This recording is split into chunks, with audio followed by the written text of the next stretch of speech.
Let's call to order the regular business meeting of the Board of Education for Community District 128 to order for Monday, October 28th. Everybody can stand. Please recite the pledge of allegiance. Allegiance to the flag of the United States of America and to the republic for which it stands, one nation, under God, indivisible, with liberty and justice for all. All right. Roll call, please. Jim Batson. Here. Don Carmichael. Here. Pat Rudy. Here. Lisa Hessel. Here. Kevin Huber. Here. Karen Lundstedt. Here. Casey Rooney. Here. Okay, so we have everybody today. Let's briefly review the agenda. We will open it up for public comment. Anybody who'd like to speak, I ask you to limit your comments to 3 minutes or less, please. We'll have education presentations and student recognition. We'll have updates from our student school board representatives. We'll have the superintendent's report. We'll approve the consent vote agenda.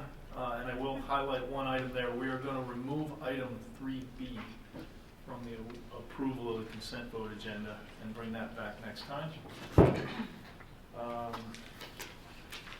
Let's see, then we have brief updates from facilities and finance, program and personnel.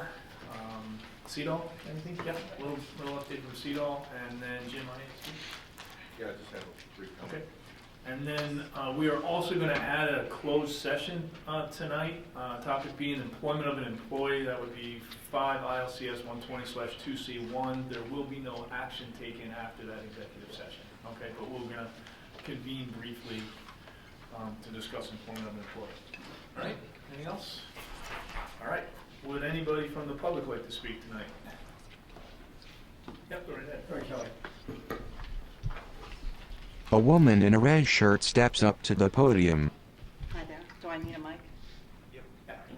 Can you hear me? Yes. I don't know if I can do this and read at the same time. I'll try. My name is Kelly Mazurik. I'm a 20-year resident of District 128, and my 3 children graduated from LHS.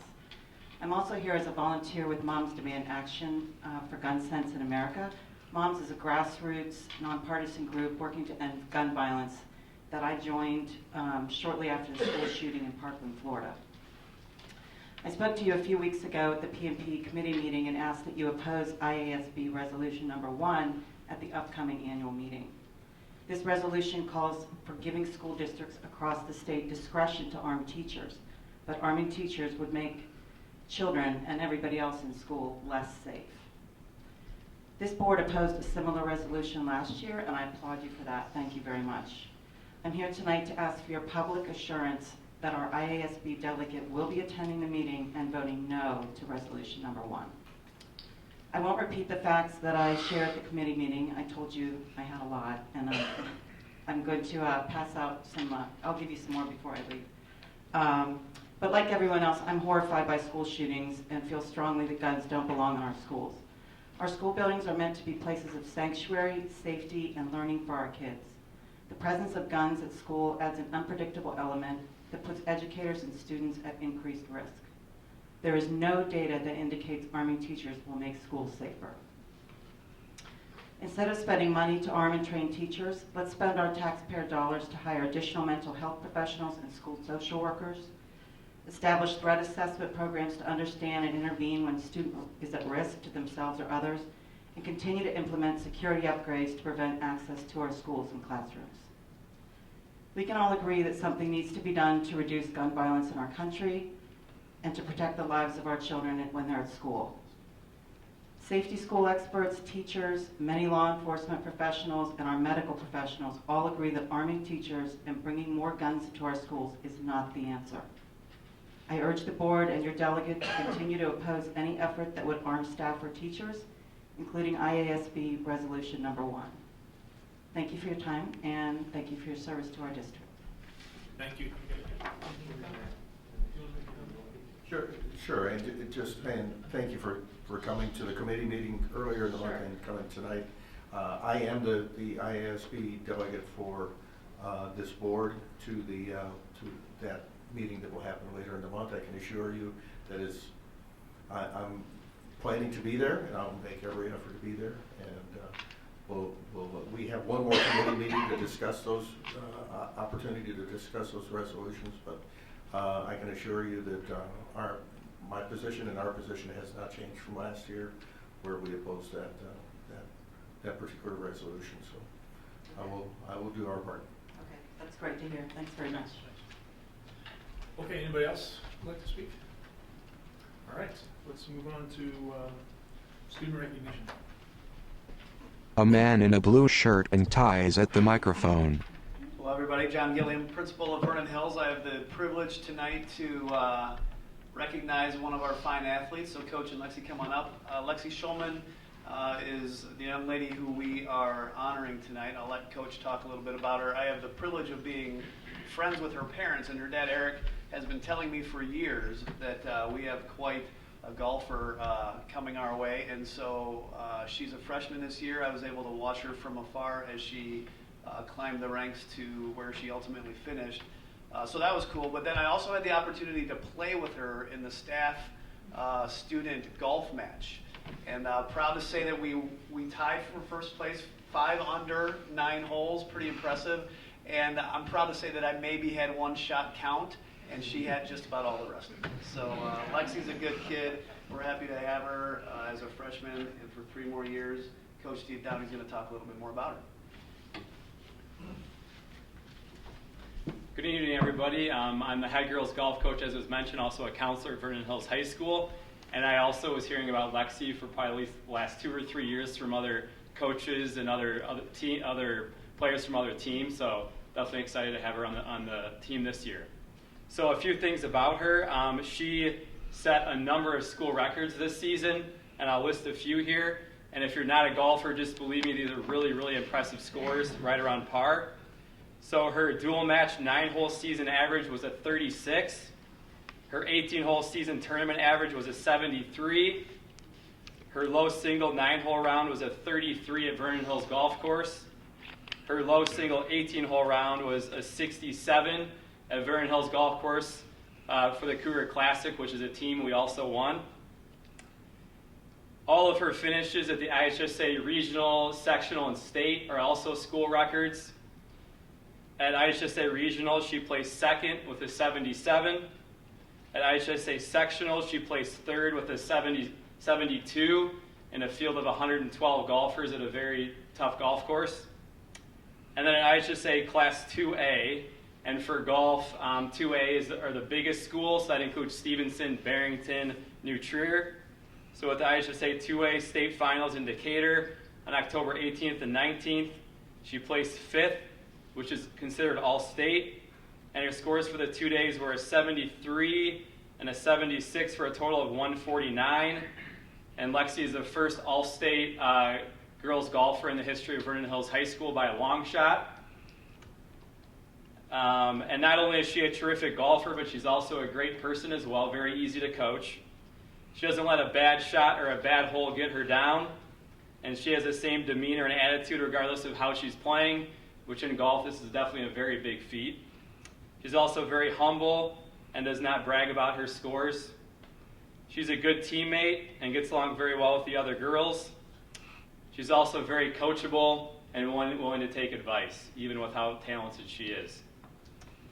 So, Lexi, I would like to present you with this all-state certificate, and congrats on an amazing freshman season.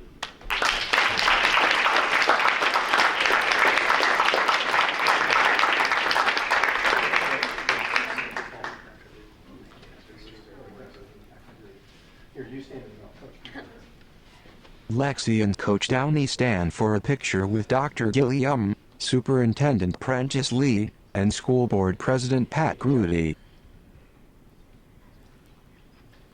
Thank you. Thank you. And Lexi, these are your parents? Yes. Okay, you guys stand up. Yeah. Stand up.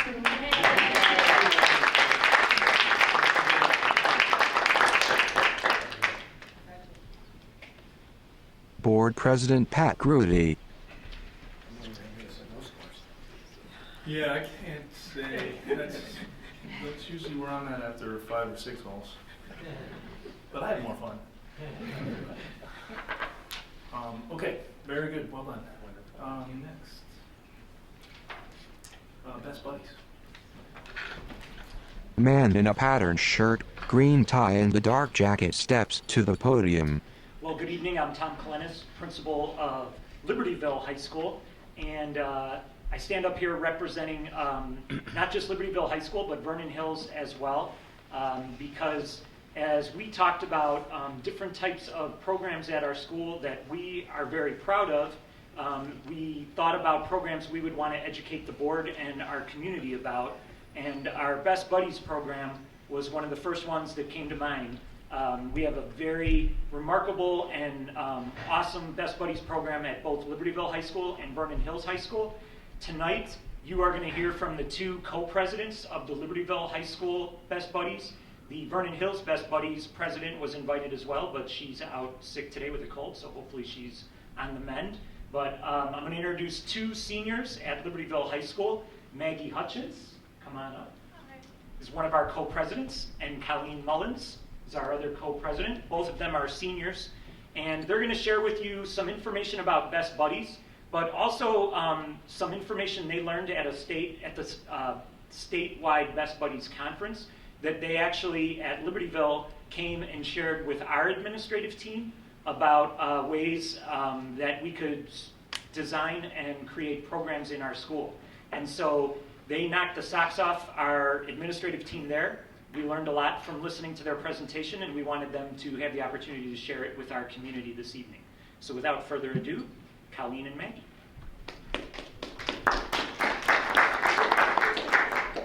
Yeah, you can pass it around. Absolutely. A young blonde-haired woman takes the microphone and holds it. Hi, I'm Maggie. I'm a senior, and I've been a part of Best Buddies since my sophomore year. So first of all, thank you guys for having us today. Colleen and I are really excited to talk to you about something that's really close to both of our hearts. Like you said, I'm Colleen, and I'm also the co-president this year. I was president last year as well, and I have been involved in Best Buddies all 4 years of high school. So Best Buddies is an international organization, and this is its 30th year as an organization, and it focuses on 4 main goals, which are one-to-one friendships, integrated employment, inclusive living, and leadership development. And at Vernon Hills and Libertyville High School Best Buddies, we focus on one-to-one friendships. So this kind of goes into how the Libertyville chapter works, and I'm not sure exactly how it works at Vernon Hills, but it should be in a similar model. So the term that the Best Buddies International Organization coined for people with intellectual and developmental disabilities through this club are buddies. So part of our club is focused around our buddies. We have 3 amazing faculty advisors this year, the presidents and vice presidents of our club. We got 2 over there. And we have our board members as well, and our peer buddies. Peer buddies are non-disabled peers who want to be really involved in the club, and what they do is they go through an application process, and they're matched in a 1-to-1 or 2-to-1 friendship with a disabled peer. And also we have our associate members, which are non-disabled peers who want to be involved in Best Buddies, but aren't matched in that 1-to-1 friendship, and it's less of a time commitment if they have a busy schedule. We have all chapter meetings every other Thursday, and so things we do then, last Thursday we had a Halloween party, and so everybody dressed up, and we played different types of games like freeze dance. And we also have board meetings once a month, and those involve planning the different events we do throughout the month. And we also have peer buddy events where both the buddies and peer buddies are invited to an outside of school event like laser tag or bowling. And so the overall mission of Best Buddies is to promote inclusion, and it's to establish a space where people can form friendships with people other than themselves and get to know each other better. So, like I said before, Vernon Hills and LHS, we focus on one-to-one friendships. So as Maggie mentioned before, we have our peer buddies, and we also have our Best Buddies officers who also apply and go through an interview process. We also have a peer buddy training before our peer buddies are matched with their buddies. This just is so we can go over the disabilities that some of our buddies in our club have, so that we know how to interact with our buddies and promote inclusion with them. And just for disability awareness, expectations of being a peer buddy, and also just helpful tips with them. We have a match party, which these are some pictures up here from, And this is when our peer buddies and buddies find out who they're paired with, and it's always a super exciting time. And we have peer buddy events, as Maggie mentioned before, which is when peer buddies and buddies all get together in a group and hang out together, and then the peer buddies also hang out with their buddies outside of school on their own. We also do a lot of fundraising throughout the year to raise money for our super fun activities and like our Best Buddies Carnival that we put on every February. And one of the fundraisers we're doing right now is this awesome t-shirt, and it's actually on the web store right now, so if you want one, you guys can go get one on the web store. So one event that we do that is in conjunction with both the Vernon Hills chapter and the Mundelein chapter is our Best Buddies Prom. Here are some fun pictures from last year. And so Vernon Hills actually has hosted the past couple proms, which has been wonderful. And I'm currently working with the Best Buddies president at both of those schools to try to combine our clubs more, because a lot of the buddies are friends with the buddies from other schools from their outside activities like Special Olympics. So we're trying to figure out fun ways to get everybody together in a larger group every once in a while. So switching gears a little bit, we're now going to talk about, Colleen and I are both part of Integrated Gym, both last year and this year, which is a PE class offered at both LHS and Vernon Hills High School. And yeah, so we're going to talk about why we think it should be called Inclusive Gym.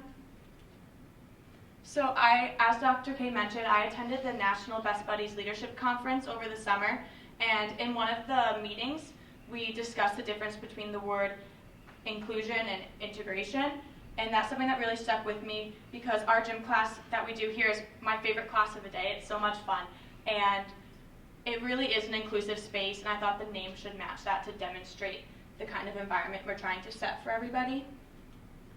So this is the graphic that they showed us at the conference, and so the green dots are the people who would be considered the majority, and the different colored dots would be, in this case, the disabled peers. This model can also apply to a lot of other situations, but for now I'm just going to use it in the Best Buddies context. And so in an integrated space, you can see the buddies or the kids in the special education program are invited to join gym class. They're in the room, they're in the same space, but they aren't necessarily doing the same activities. They're all lumped together in a different group, whereas that inclusive bubble at the top, which is what our gym class is right now, it really is an inclusive space. Everybody's doing the same things, everyone feel like they can contribute. So some examples of how our integrated gym class is an inclusive gym class is, so last year we had a couple of my friends had muscular dystrophy, so they were in wheelchairs, so when we did the basketball unit, they were not given an alternate assignment. They got to fully participate and score points for their teams, and the way we did that was our wonderful teacher, Mr. Goris, had hula hoops hanging from the basketball hoop, so they could shoot at a lower range and still score points. Also, we do the Butler Lake Walk. I'm not sure if Vernon Hills has something similar, but we do that. And you'll notice, if you watch us walking, it's not just Colleen and I, who are in a lot of the same classes outside of Integrated Gym, walking together. It's everyone's really mixing and mingling with people who are different than themselves, and it's just not really bunched up by people who you already know. And then when we play tennis, my personal favorite, there is a couple of the buddies who are in integrated gym class. It's a new space, being outside playing tennis. Sometimes it's new and overwhelming. So a lot of times one student will want to go to the far court and be not as all up in the action. And there's always someone who goes and joins him so he can rally back and forth, but not in such an overwhelming environment.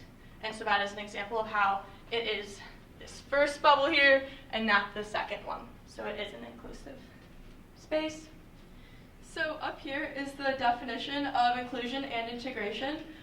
As you can see, the definitions themselves are actually pretty similar. However, as Maggie mentioned before, the applications are not similar. And as she said, our gym class is very inclusive because our buddies and our teens without intellectual developmental disabilities are all interacting together. It's no one in separate groups, everyone's together. So they really are different. So here are some examples of how the applications of the two worlds are different in the gym model, and it can be applied to other spaces as well. But in an inclusive setting, there's a commitment to working alongside non-disabled peers.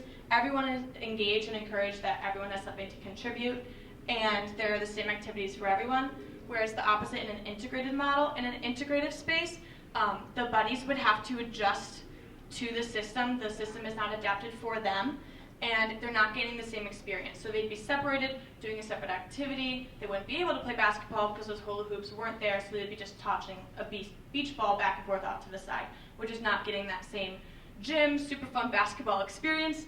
And like I said, there would be separate activities. So when I was looking for more examples of how to phrase the difference between an integrated space and an inclusive space, I came across this really interesting article from the California Department of Social Services. And so some of the keywords that showed the difference really well is the inclusive example is boxed in yellow there. And so in an integrated space, it's implying that there's something wrong with the minority and that they need to change the way they function in order to succeed in the regular space. And the child is just going to school. They're just going to gym class. Whereas in an inclusive space, it's recognized already that all children are different, and the class is working to meet the individual needs of all people, and they're participating in school. And I really believe that our gym class is already doing that. The curriculum does not need to change at all. It's just the name needs to match what we are accomplishing. So, in the Convention on the Rights of Persons with Disabilities, the United Nations purposefully chose the word inclusion to illustrate their global goals for persons with disabilities, not integration, which shows that inclusion just really is the correct word to use here. So I truly believe from my experiences at Libertyville High School that we are an inclusive school, and I'm sure a lot of people from Vernon Hills would agree that Vernon Hills is that way as well. I've seen inclusion in many places besides Best Buddies. I know Libertyville has started a new equity team this year, and so I know a couple of my friends received little letters in the mail that gave them, if they clicked the little box on the PSAT saying they identify as Latino or Hispanic, and so they got a letter in the mail that let them know all the scholarship opportunities they have going into college. And there's also Random Acts of Kindness Club, which I'm involved in, which is also working to make our school a more inclusive place. So Libertyville is very inclusive, and I'm very proud to have attended here in the past 4 years. And yeah, so that's why Colleen and I are here to talk to you about the difference between integration and inclusion and why we love Best Buddies so much. Thank you. Does anyone on the board have any questions for us about this? Can you introduce the other folks that are here, or can they introduce themselves? Hi, my name is Rachel Bond, and I'm co-vice president this year. I've been involved in Best Buddies on and off since freshman year, and I've been a peer buddy since junior year. One of my buddies actually goes to Vernon Hills now, so I've been able to meet a lot of new people and make a lot of new friends, which has been an awesome experience. My name's Lexi Hogdahl, and I'm a senior, and I became involved with Best Buddies last year. After hearing all of their great experiences, I wanted to be involved, and last year I just had such a great experience. I'm now a board member, and I'm also a peer buddy, and like Maggie said, I'm also in Random Acts of Kindness Club, and we're vice presidents together. And I think we all agree that inclusion is just a great word for this. The program is so amazing, and it just is such a great experience for everyone involved. So, thank you. Does anyone else have any additional questions or comments about the whole concept or what Best Buddies is doing at either of the schools? Great presentation. What is there a follow-up? I mean, you're if I understand, you're asking that this course be changed from integrated gym to inclusive gym. Is that?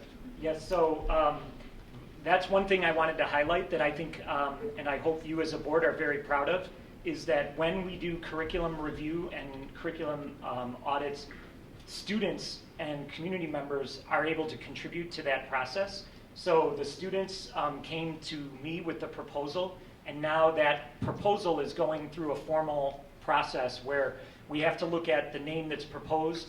We met these students. Maggie met with the PE chair and her teacher and talked about that. She came and presented at our building leadership team meeting, And then we're looking at, we have limitations on the names that we can use for classes because of it has to link up with state approved titles so that there's unification across how you name something. So we're doing that research right now. And while inclusive PE might be a challenge for us in the short term because the state doesn't have that name approved, we're looking at ways that we could incorporate that into a title or contact the state about ultimately creating that so that we can link to it. Is that a fair summary of where we're at?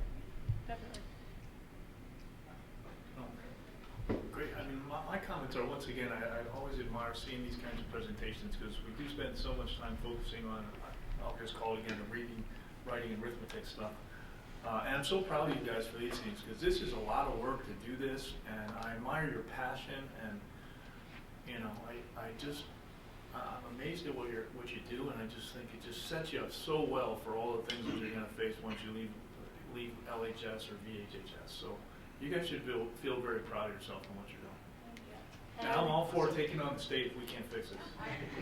Well, I'd be happy to work with you, work with our legislators, work with ISBE. Go ahead, Rita. We are actually on the schedule to talk about that tomorrow, and there certainly is some flexibility with what the Illinois course code says and what we're allowed to do as districts. So you'll probably be seeing something at the November committee meeting. Normal curriculum. Yeah. I was going to say, if not, just send these two young ladies down to Springfield and they'll convince them. And again, let's make sure it achieves what we want. I mean, this would be one I'd say, let's not settle. If we got what we need to, great. Yeah. If not, bring them on. I was just going to thank you for not only educating us about the program, but I can't let the opportunity pass to also thank you for doing something that is so consistent with our daring mission and our vision for what this district is all about.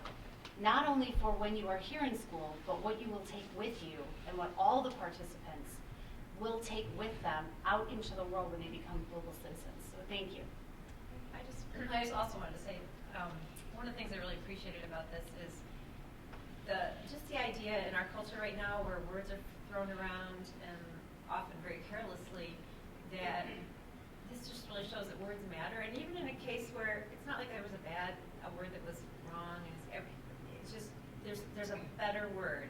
Let's use it, and let's think about that with the words we use, and always be open to hear that there's a better maybe a better term for that or a better way to think about it. So thank you so much for already being aware of that and bringing that for us to hear.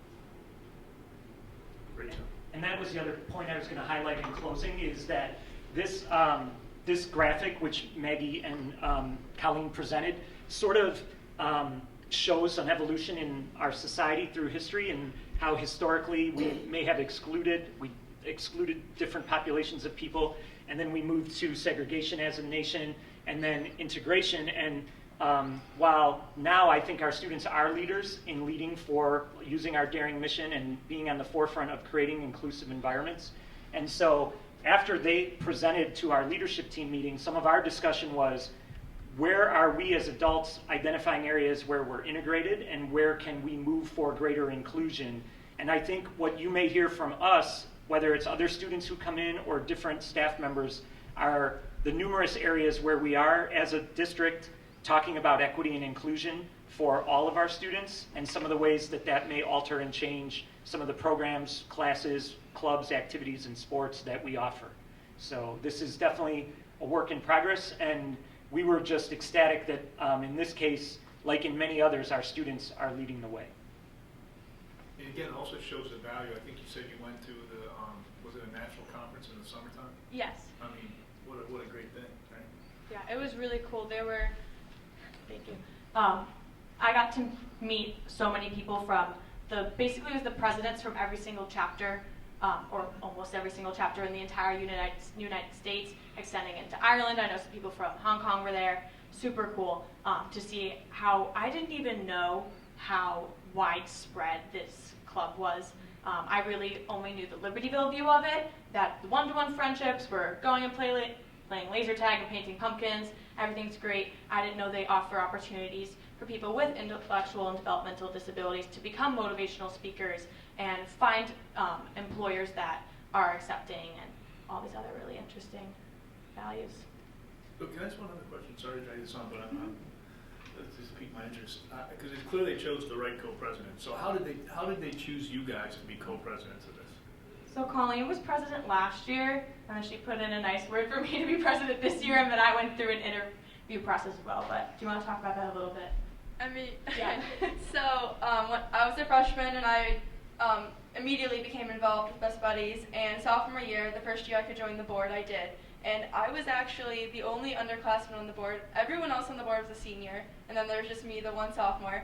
And so I kind of like automatically, everyone wanted me to be president because I was the only one on the board that was eligible. Yeah.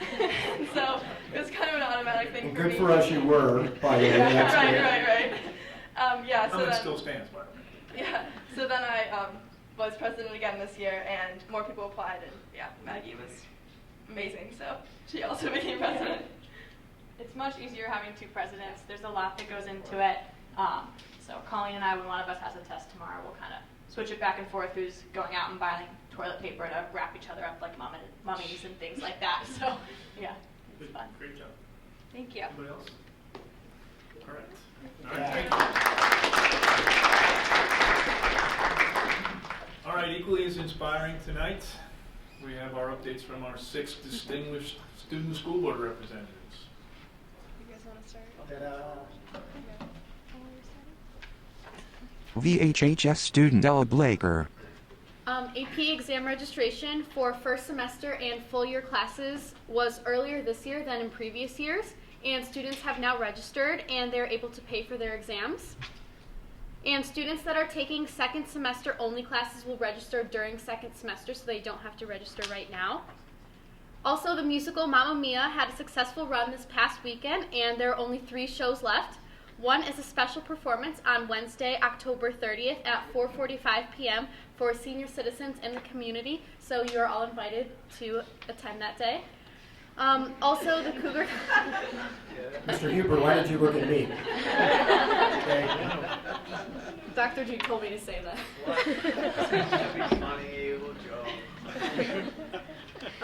Also, the Cougar Class Act Award ceremony was on October 11th, and congratulations to the following recipients: Jocelyn Aguirre, Ella Blaker, Nicholas Burrows, Luke DeLorme, Samuel Ginster, Aaron Hernandez, Alvin Johnson, Nikita Kabalkin, Julia Martirano, Owen Ray, Ricardo Sotelo, Caden Tran, Emily Vasquez, and Shayna Weinstein. On October 16th, we had a special Daring Day. Freshmen attended the Right Assembly, which stands for Respect, Integrity, Trust, and Experience. The students worked with senior leaders as well as staff in small groups. They then joined together in the auditorium to listen to speaker Mike Donahue. Freshmen were also given the opportunity to share personal stories they had about overcoming adversity in their own lives. Overall, it was a very impactful day and a great bonding experience for the class of 2023. The sophomores heard from a mental health expert who discussed internet safety. They were also introduced to cello, which is a college program, so that they could take assessments to help them place into college and career interests. Juniors had the option of taking the PSAT, which is also a National Merit Scholarship qualifying test, in which many juniors did take advantage of. Seniors were able to use this day as a college day to meet with English teachers to work on their Common App essay or supplemental essay for specific universities, and they were very thankful for that opportunity. This Friday, November 1st, is an early action deadline for many colleges that Vernon Hills students are applying to, and we would like to thank Mrs. Bolito and Ms. Fuentes and the CRC for all the help that they provide us seniors. One special note is on October 8th, us reps from Vernon Hills spent the day at Libertyville High School shadowing the reps and their schedules, and it was interesting to see a larger school than Vernon Hills and the different dynamics in the hallways or in classes.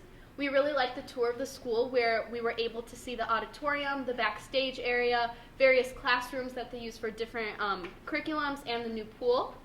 Overall, it felt very similar to Vernon Hills with some minor differences, and we'd like to thank the administrators and teachers for allowing us this opportunity to experience Libertyville for the day, and we'd like to thank the Libertyville community for being so welcoming and kind on our visit. VHHS student Abby Kempf. I'm going to start off by talking about all of our sports. So starting off, congratulations to freshman Lexi Schulman for earning All-State honors by finishing in 5th place at the IHSA Girls Golf Finals.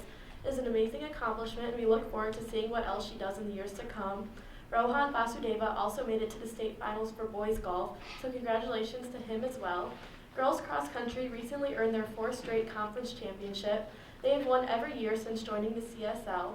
They also just won the St. Viator Regional Championship, with 4 runners earning medals. Our boys runners made it to sectionals as well. Good luck to both teams as they continue their season at the Fenton Sectional on Saturday. Congratulations to the girls tennis team on winning the Vernon Hills IHSA Sectional. It was the first time in school history that all 6 sectional qualifiers made it to the state finals. What a great season for them. Lastly, boys soccer just captured the Deerfield Regional title. They play again on Tuesday for the sectional semifinal. Good luck to them. Ms. Fuentes and Mrs. Polito, along with Spanish-speaking students from CLC and an admissions rep from the University of Illinois, presented information about college to Spanish-speaking families this month. It was a very informational presentation all about the stressful college process, and it was very helpful to everyone that went. 2 PE field trips took place recently. Mr. Regani and Mr. McKelly took the junior and senior leaders to Covenant Harbor in Lake Geneva to work on their team building skills. The junior leaders found it to be a good experience to practice being out of their comfort zones, and the senior leaders enjoyed reconnecting with each other and brushing up on their leadership skills together after separating to lead their individual classes this year. Outdoor Adventure 2 went on a camping trip to Devil's Lake with Mr. Maselli. This was a great opportunity for them to practice their skills that they learned in class in a real-life scenario. VH Give Ambassadors presented a lesson last Friday called VH Give Thanks. The message was all about expressing our gratitude to those who mean the most to us. Students took time to reach out to teachers, family members, friends, or anyone else important to them to say thank you for the impact that they have made in their lives. The lesson really touched everyone. Students in human anatomy and physiology had the opportunity to watch a live stream of an open heart surgery through a program put on by the Museum of Science and Industry. As they watched, students were able to communicate with everyone in the OR and had the opportunity to ask them questions about the surgery itself, what it takes to be a surgeon, or different career options in the medical field. It was a very interesting and immersive experience, though many students winced at the sight of the patient's chest being cut into. VHHS student Hala Abdulrazak. Okay, so congratulations to chemistry teacher Ms. Taub on being selected for the University of Chicago's Outstanding Educator Award. Each year, entering first-year students are asked to nominate an educator who has influenced them, challenged them, or helped them along the path toward intellectual growth. They receive letters from hundreds of students inspired by teachers who have changed the course of their lives, who taught them to reimagine text, to dive deeper into problem solving, and to think beyond the borders of the classroom. Our homecoming participation this year was amazing. We had over 100 seniors participate for Powder Puff. The homecoming dance had 894 students in attendance. This week could not be successful without the support of our caring staff and amazing buildings and grounds crew. VHHS Wind Ensemble and conductor Mr. Sundell have partnered with the prominent band composer and arranger Dr. Paul Noble to produce recordings of many of his newer works. Middle school music students came to VHHS to play with the high school musicians.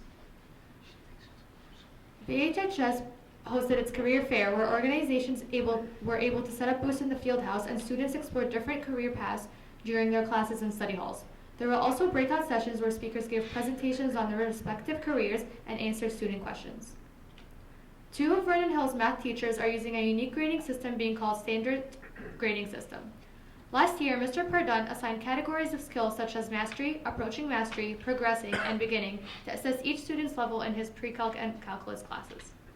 The idea is to focus the learning on understanding rather than grades. Students in these classes, including myself, received no points or percentages on any assignments or assessments.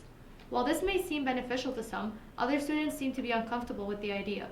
They grew anxious about not having any number grades in Power School and all masteries instead of an A with a more specific evaluation between 90% and 100%.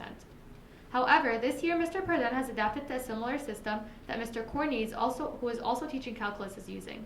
The 2 teachers now use a grading scale of 10 points on assessments. When students receive tests back, they will not receive points earned or taken based on each question, but based on the overall test instead.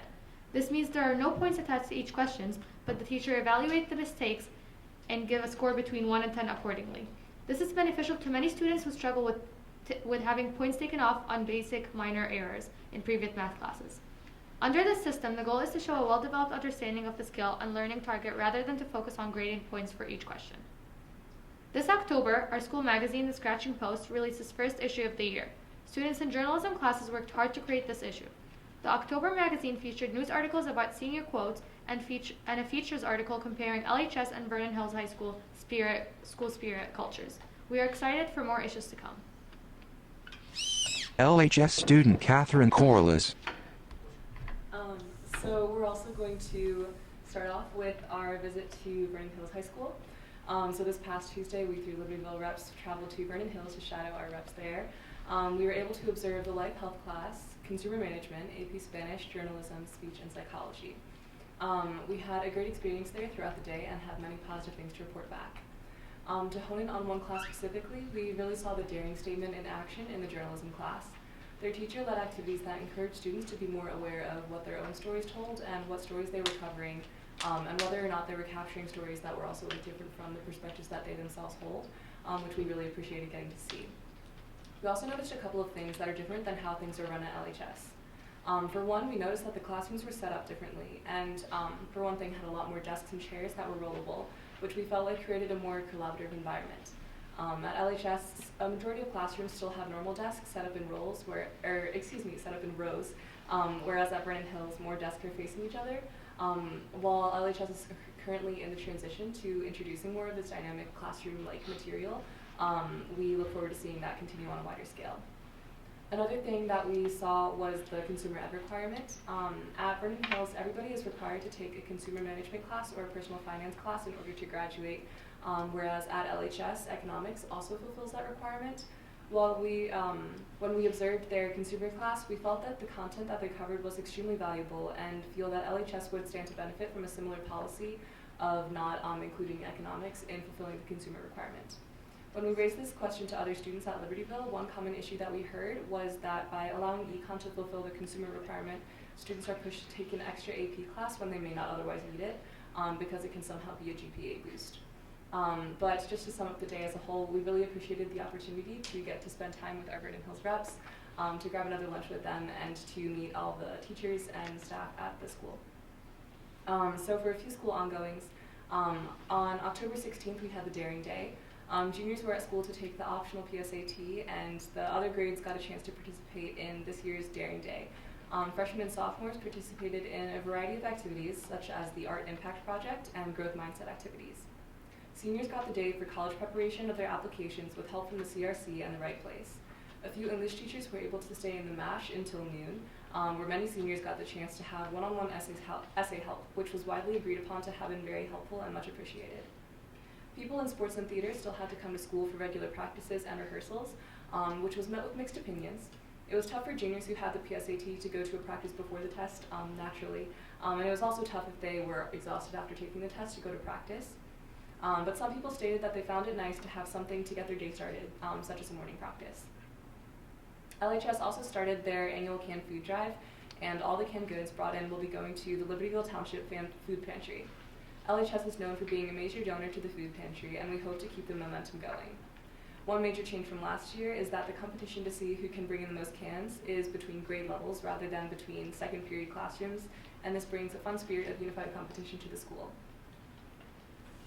LHS student Jessica Lee. LHS also kicked off their annual WISH program last week, and WISH leaders debuted some changes from last year. All classes will receive small families instead of being able to choose from different size families, and the date for purchasing gifts has been moved up to be earlier in the year, and advisors hope that this will increase organization and efficiency. Everybody is so excited for WISH season, and it's many students' favorite time of the year, so we look forward to all of the fundraising and bake sales that are soon to come. French exchange students from, forgive me if I butcher this, Angers and Renoir, came to LHS for 2 weeks to experience American culture, and this is the second part of a French exchange program in which LHS students went to France in the summer. And they visited museums and other attractions in the city. Both the French and American participants have expressed extremely positive experiences with the program. Senior Maddie Kuntz explains that the French exchange program was super impactful for her personally because it really immersed her into a different culture in a way that's never happened to her before. And beyond just teaching French culture and the language, It taught her how to take risks and not be afraid while learning a new language because she's just trying to communicate with others. Moving on to sports, LHS had their last home football game on Friday, and the theme was Rock Out. The varsity team won 43-22, qualifying them for the state playoff, and we're so proud of them. The boys soccer team won their last game against Mundelein 5-3, and this was their regional championship. Tomorrow they're going to be playing against Palatine for the sectional semifinals, so we wish the best of luck to the team. The girls varsity tennis team got 8th place overall at the state tournament, and the girls cross country team won 1st place in varsity regionals on Saturday in Lake Forest. We're so proud of all of our athletes and all of their accomplishments. On to clubs and activities. Our Model UN went to the Washington University Model United Nations Conference in St. Louis. And since the group got to take a school bus to drive there, they were able to stop at a couple of sites along the way. Junior Drew Benoit and Senior Drew Hopkins both won awards, and for many attendees who were there for their first conference, they reported having a great first experience. LHS went to Homewood Flossmoor and Schaumburg debate tournaments with outstanding successes. At Homewood Flossmoor, sophomore Kate Gerber and Sarah Dowden both received awards. At Schaumburg, our very own senior Kat Corliss and juniors Cheryl Jacob and Zaina Cogsey and freshman James Monahan also won awards. Cats Against Hunger, formerly known as Libertyville's UNICEF Club, hosted a successful Spikeball fundraiser to raise money for Thanksgiving meals for those in need, raising $200 in total towards their goal. And Libertyville's Environmental Action Force is planting a garden in the courtyard.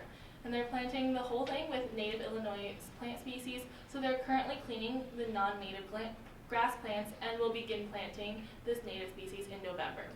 The school is extremely excited to see the finished courtyard and the prospect for another outdoor classroom in addition to the one that junior Jake Short created for his Eagle Scout project. LHS student Maja Gavrilovic.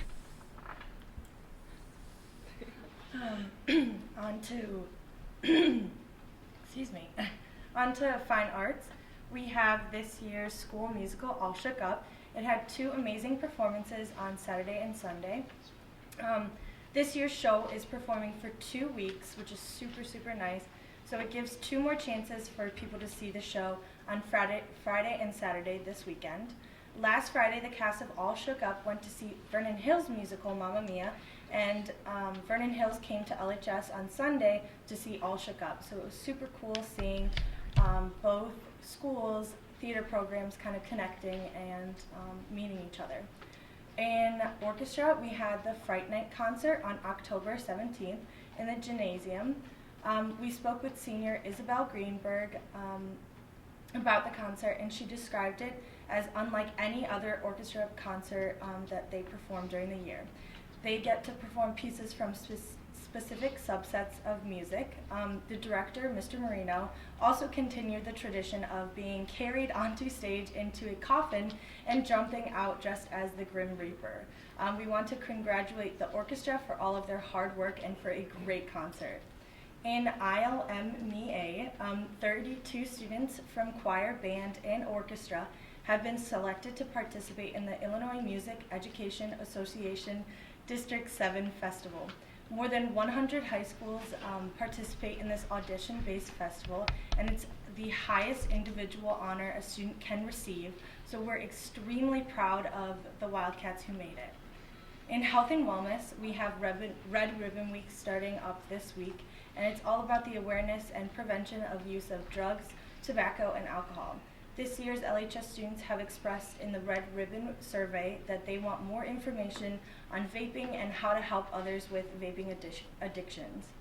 This week there will be stands outside of each day at the lunch and having information about all of these different topics. And this Friday there will be the annual health fair in the library. Snowflake training in partner with Vernon Hills High School has happened last week, and they are ready for this Friday to meet with the middle schoolers. The achievements that we have had this month is that 2 LHS students have been recognized in the National Hispanic Recognition Program. Grace Henderson and Mark Plunkett scored in the top 2.5% among Hispanic and Latino students for the PSAT test takers in the region. So congratulations to them. All right, great job, you guys. Okay. I actually have a question. Congratulations. Oh. Yeah, no, I actually have a follow-up. Board Member Kevin Huber. You said something very interesting, and that for Libertyville, actually Kat said this, and that is we allow economics to pass for consumer finance or personal finance or consumer ed. And frankly, I'd just like to understand when that decision was made. This probably goes how that was made, because I'm pretty certain that personal finance or consumer ed is a lot different than AP macro or microeconomics. 100% different. And I hate to see people go bankrupt in life because they didn't have a basic financial class because they were so concerned with the GPA. So can somebody just at least help me understand? So first of all, Vernon Hills has the same requirements. So students who take AP Econ here they fulfill that graduation requirement multiple ways. One of the ways is through an econ class, AP Econ in this class. And that requirement, what's that requirement? So that's a state level graduation requirement. Okay. So it's fulfilled, like I said, multiple ways, and there's 3 that we have in the district. It's been that way forever. Yeah. And it's a common practice in many districts that AP Economics fulfills that graduation requirement. So it's not unique to Libertyville High School or District 128. But no doubt, they're considerably different curricula. Yeah. But they all fulfill that same requirement. So. Do we have to allow that? I mean, I guess my question is, do we have to allow that? Because just because it fulfills something doesn't make it necessary. And again, we could always debate it later on and at a committee and things of that nature. But at the end of the day, when we have kids who don't know how to write a check, 1, okay, 2, balance a checkbook, 3, do a job interview. You know, those are pretty important life skills. And again, this is just me we talked about this when I came on the board about being a total holistic student. Auto, shop, consumer finance. We don't just need to take 19 AP classes to be successful and to be deemed successful, in my opinion. And I'm glad you said something because it sounds like, what do the kids feel though? Yeah, I mean that's what's important because, you know, we're always, the race to success always thinks GPA. How about checkbooks and their job interviews and things like that? I'm currently in the consumer class, and I actually have found it very helpful because my teacher has taught us a lot about budgeting and what taxes and insurance is like. And something I wanted to add is that when the LHS reps came to our school, Maya noted that she took consumer last year as a junior, and at Vernon Hills it's only offered as a senior course. And in talking, we think that it would be a really good option to offer it as a junior course as well because, for example, we just did a unit on setting up our FAFSA accounts and all about how we can plan to save for college. And a lot of students will take consumer second semester senior year, and by then it can be a little bit too late to start planning for that. So if students get the opportunity to learn those skills earlier in their high school careers, it could be more beneficial for them. Yeah, and I took macro my sophomore year back when it was just macro and not econ. And when I went to Abby's consumer class, like I just noticed that there's so much that you miss out on when you take econ. Econ's obviously an interesting class, but like I will admit, like a vast majority of my high school career, I have been very caught up with, you know, trying to get the best grades and the best GPA because, you know, that's always seen as the path to college, but there are so many just life skills that you miss out on when you're not in a class like that. And like honestly, just one day in that class, I learned a lot that I just didn't know before. Yeah, I have to be completely honest. I was one of the many people that took macro like in the last semester that it was offered as a semester course because like I was really blinded by the GPA boost that it offers. I really have no personal interest in econ. I just found the exposure interesting. But a lot of students that I've talked to have said that they also took econ because like they found it a beneficial class like for their GPA, even if they aren't personally interested in it. But like after having taken the class, they may not have felt that they got as much of a personal benefit out of it as they would have if they just took consumer and like addressed the fact that like it might not be as much credit in their GPA. I'm taking AP Macroeconomics second semester of senior year. I decided to take that because I have an interest in pursuing a business field, so I am applying as a business major in college. So I feel like AP Macroeconomics would be the best option for me. Personally, as a senior, it's been really hard to fit all the classes I want into my schedule, so I really do not have space for another class. So it is extremely beneficial to me and other seniors that economics fulfills that requirement because there's physically no space in my schedule for a consumer class. Okay, so I think this is awesome. All right. One more comment. Yeah, go ahead. Hi. I have a very similar view to Ella. I agree that econ really does not go into those life skills at all. I'm in AP Economics, which is a full year course right now, and I am taking it because I also want to pursue a major in business. And I would not have had room to take AP Economics in addition to a consumer class. I think for me, it was personally helpful to have it fulfill that requirement. Otherwise, I wouldn't be able to take all the classes I'm interested in because my schedule is so packed. But I agree with all you guys that it is important to learn how to balance the checkbook and all those other things. I think a couple of things. I think the breadth and depth of the discussion here really indicates why the state allowed economics to you to take the option of taking economics and getting your consumer requirement. We haven't always had a consumer requirement in the state. I mean, for like 50 or 60 years. So that's been an addition at the state level at some point. And so to balance those two things, I'm sure after a lot of input from schools across the state and students, they allowed, as they do in some areas, an additional way to get that credit for those of you that may not be able to fit that into your schedule.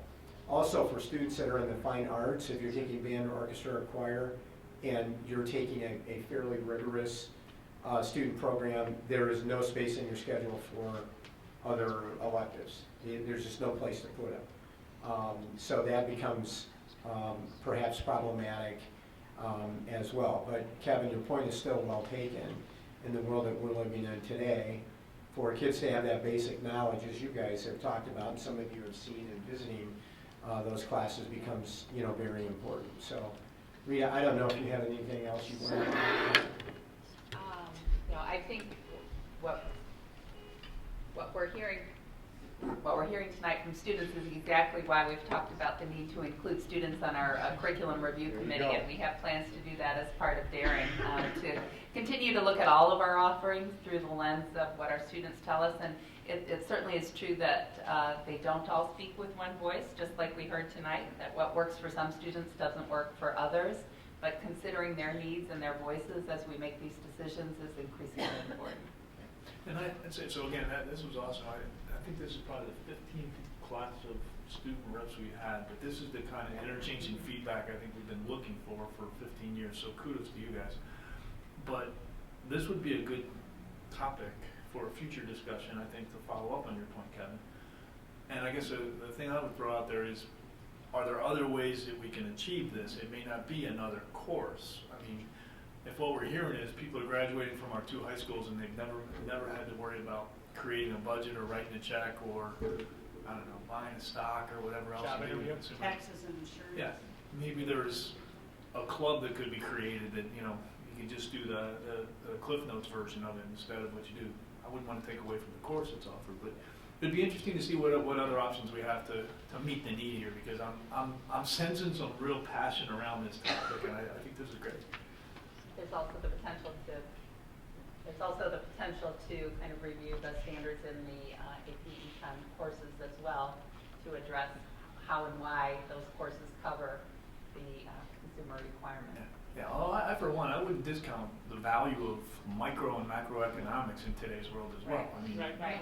And so incorporating some of those other standards within the course is something that we can talk about and take a look at. Yeah, okay, all right, so I just want to add, go ahead. to achieve that whole consumer information, like creating a budget and checks and stuff. I know in my, I went to middle school South, and in IMS classes, we had a whole unit on budgeting, and I actually learned all that stuff in 8th grade, which is still nice because I'm doing consumer right now, and I obviously have forgotten some stuff, so I'm getting very nice refreshers, and it's more relevant to me right now. But I do think that if the high schools were to offer consumer, for Vernon Hills more specifically, consumer classes for maybe as juniors and seniors instead of just for seniors, it would be a really good way, because it sounds like people are just struggling to fit it in their schedules, and giving them more of a like flexible time to take the class might be more beneficial. All right, great job. We'll leave it at that. Thank you. That was well done. Well, and Pat, before we go on, I think, as Rita indicated, as we do our curriculum review process and including student voices, so we'll be able to share some of those conversations with all of you at committee meetings, and then maybe highlight some of it here moving forward. And that's going to be pretty cool, as we've already seen tonight. We didn't really plan for the dialogue tonight, and the dialogue has been great. So that'll be a lot of fun, I think, to watch that develop.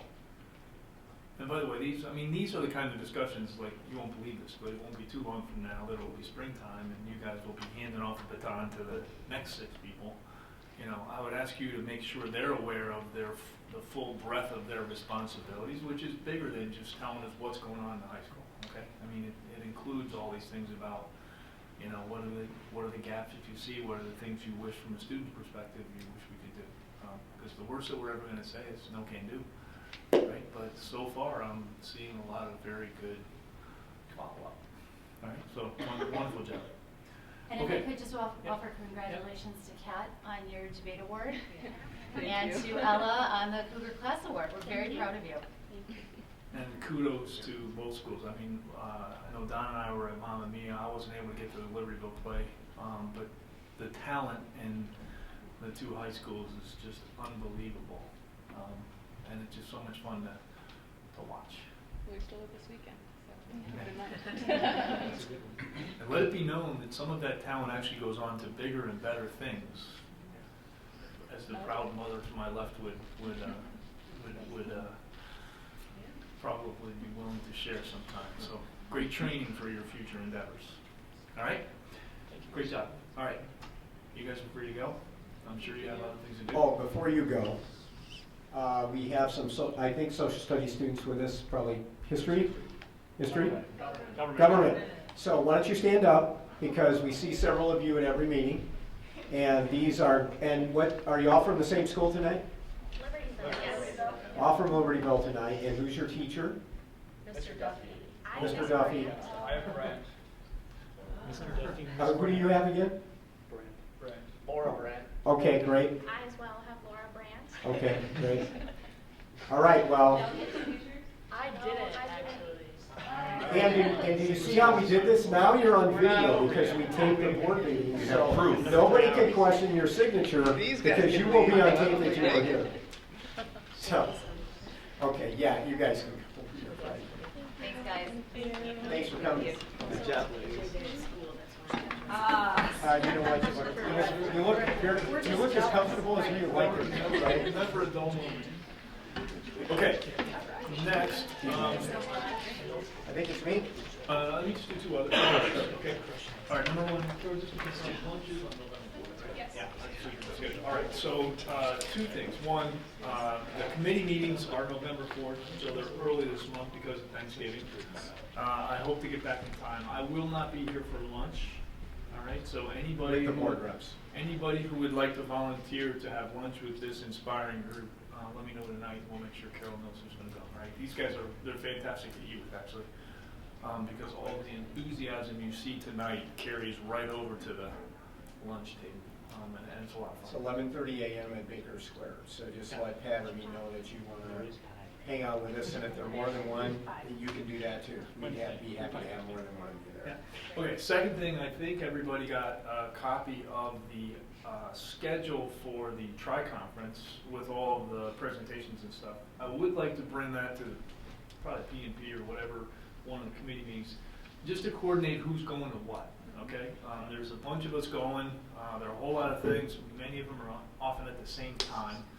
And I just want to make sure we don't have 5 people at one thing and nobody at others. So if you could look at your agendas, kind of highlight the things that you think are worth somebody going to, and then we can have a brief discussion and just make sure we get the right coverage. All right, because there were a number of good topics on there. There were a number of safety-related topics. There were some on boards and board governance and all that. But I just want to make sure we kind of divide and conquer. And They add all those things on Saturday? yeah, Saturday's kind of the main day. Saturdays, Friday are Friday the half days or all day. Right. Kind of the pre, That's that's kind of almost what like a I've always done. I pre-conference. never- yeah. And then Saturday, when those of you that have been able to attend have attended, you've really picked out what you want to go to on Saturday, and depending on how long you can stay on Saturday, if you're staying all day, or if you're staying over Saturday night, you do the half day on Sunday. So, yeah, Saturday is kind of the main day. And then Friday, Carol will put the schedule together Friday evening for us. So yes, we can talk about Hey, let's just talk, because I looked, there were a lot of good things, and there are a few things I'm sure that everybody's going to want to go to, all right? And so we'll have to just kind of draw straws and see how we split up, okay? But it looked like a pretty good agenda overall. Okay, next, superintendent's report. The rest of this just seems so routine after the first part, doesn't it? It doesn't. I can't even make it sound more exciting. So anyway, except the student recognition. Well, this month is a special month, and I'm not going to ask you to raise your hand and tell me if you know why it's a special month, but this is actually National Principals Appreciation Month. And so we always do this at the board meeting, and we happen to have 2 principals in our school district. And I just want to say again, really, the board already knows this, of course, but on behalf of us and to our communities, that we have 2 world-class principals leading our 2 world-class high schools. And we're very blessed to have them here. We appreciate the work that they do, leadership and management, and then working as part of the district team as well. And this district could not be better positioned with the leadership it has at our 2 buildings, as well as the district office, of course. So Tom and John, Pat and I have a couple of little certificates to give you just as a way of appreciating the great work that you do for us, and just know I'm speaking on behalf of all of us how much we appreciate both of you. So congratulations.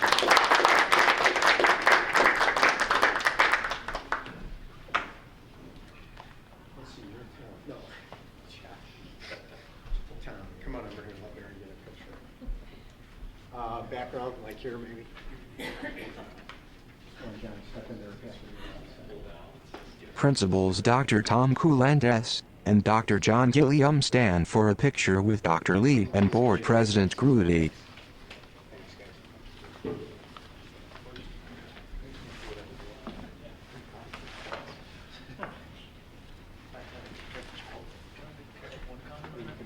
So I want to just follow up. I'm going to tell you, what amazes me about some of what we saw tonight is it's very clear to me that our student school board reps feel very comfortable bringing things up and making their feelings known, okay?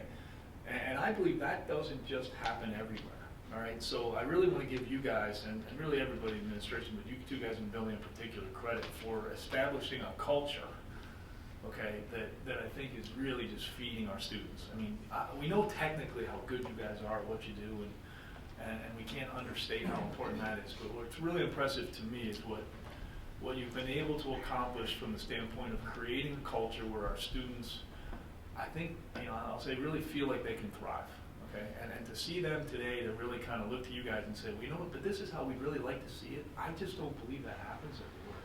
And I'm just really proud of you guys for being able to do that. So I just want to add my thanks for that. Okay, anybody else? Okay, so we continue with good news. So District 128 has received a Certificate of Achievement for Excellence in Financial Reporting from the Government Finance Officers Association of the United States and Canada. The award is given for the district's comprehensive annual financial report, which we refer to as CAFR, and is the highest form of recognition in the area of governmental accounting and financial reporting. Its attainment represents a significant accomplishment by a government and its management. Congratulations to Assistant Superintendent Dan Stanley and his business department on this achievement. And great job. The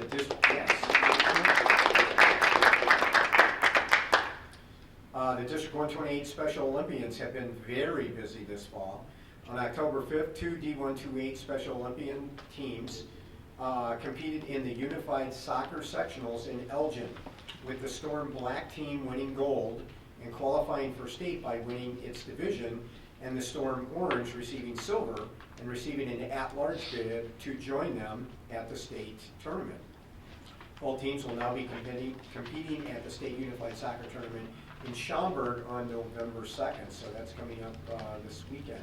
Storm Black team members are Liam Angelos, Celia Gomez, Jillian Johnson, Libby Karsten, Sean Karanen, Joey Leach, Chase Miller, Chris Morozen, John O'Connor, Lily Kroshatsky, Gabrielle Reyes, Richiana Venkat, and Mackenzie Rimke. Storm Orange team members are Anthony Berthold, Bridget Bulletin, Alexa Donato, Nathan Ferrara, Albina Gisa, Noah Hewitt, Joseph Maller, Jack McDonald, Danielle Pundes, Anna Scholler, Kylie Spytek, and Nicole Spytek. On October 6th, 17 of our Special Olympians competed at McHenry West High School in the area bocce ball tournament. At the end of the day, 6 D128 athletes qualified for the state tournament to be held in Bloomington in June. Those athletes were Mackenzie Runke, Hope Michelati, Libby Karsten, Drew McCarthy, Steve Bogoyevich, and Noah Hewitt. 6 D128 Special Olympians will compete in the upcoming sectional bowling tournament to be held November 2nd in Rockford. The sectional qualifiers who qualified at the regional tournament held in June in Addison are Alexa Donato, Haley Dunbar, Nathan Ferrara, Joseph Maller, Chris Morozen, and Vincent Roberts. So congratulations once again to our amazing Special Olympians and the coaching staff. LHS swimming coach and retired teacher Greg Herman was named a 2019 inductee to the Lake County High School Sports Hall of Fame and was inducted into that prestigious group on October 10th. Don, with his long coaching background and participation in swimming, knows Greg well. I think you guys would consider each other very good friends. Competed against each other and know each other well, and Don wrote Greg a really wonderful note of congratulations. So, Greg's one of the good ones, so great job. Members of the LHS Model UN team traveled to St. Louis to compete on the campus of Washington University. Drew Hopkins received outstanding position paper and honorable mention.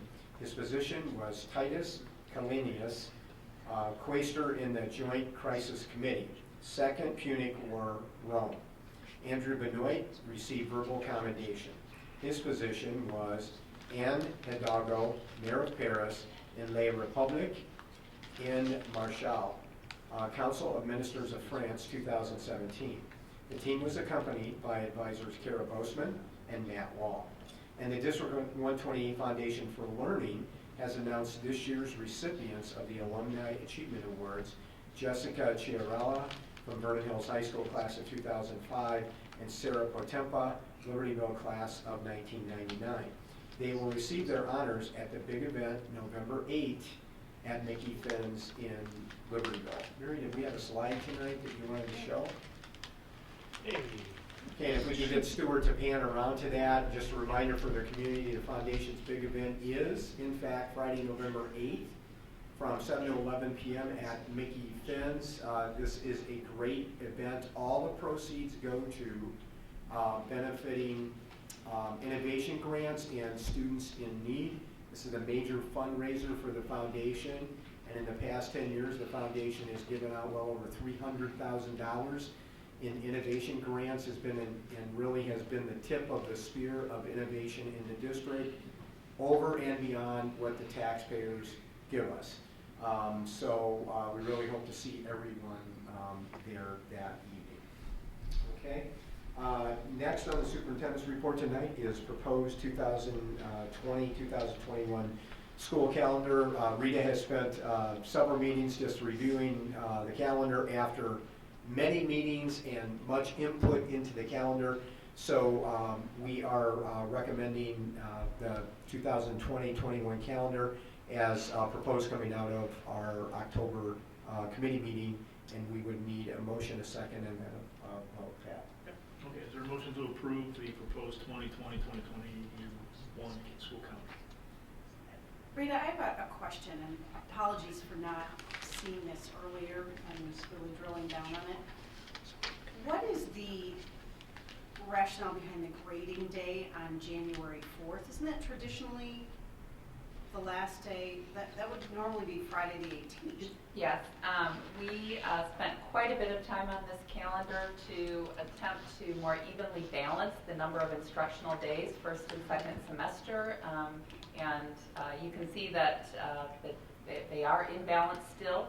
And so one of the solutions that was presented was to move the grading day to January 4th. We had a lot of conversation about that and input from through a survey to the educators, and there was widespread support for just moving that day to January 4th. Was that on the calendar that we saw in committee? Yes.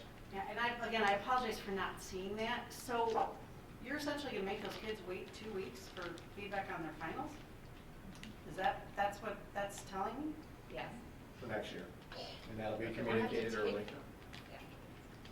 Well, I get that, but that's a long time to have them wait for their grades.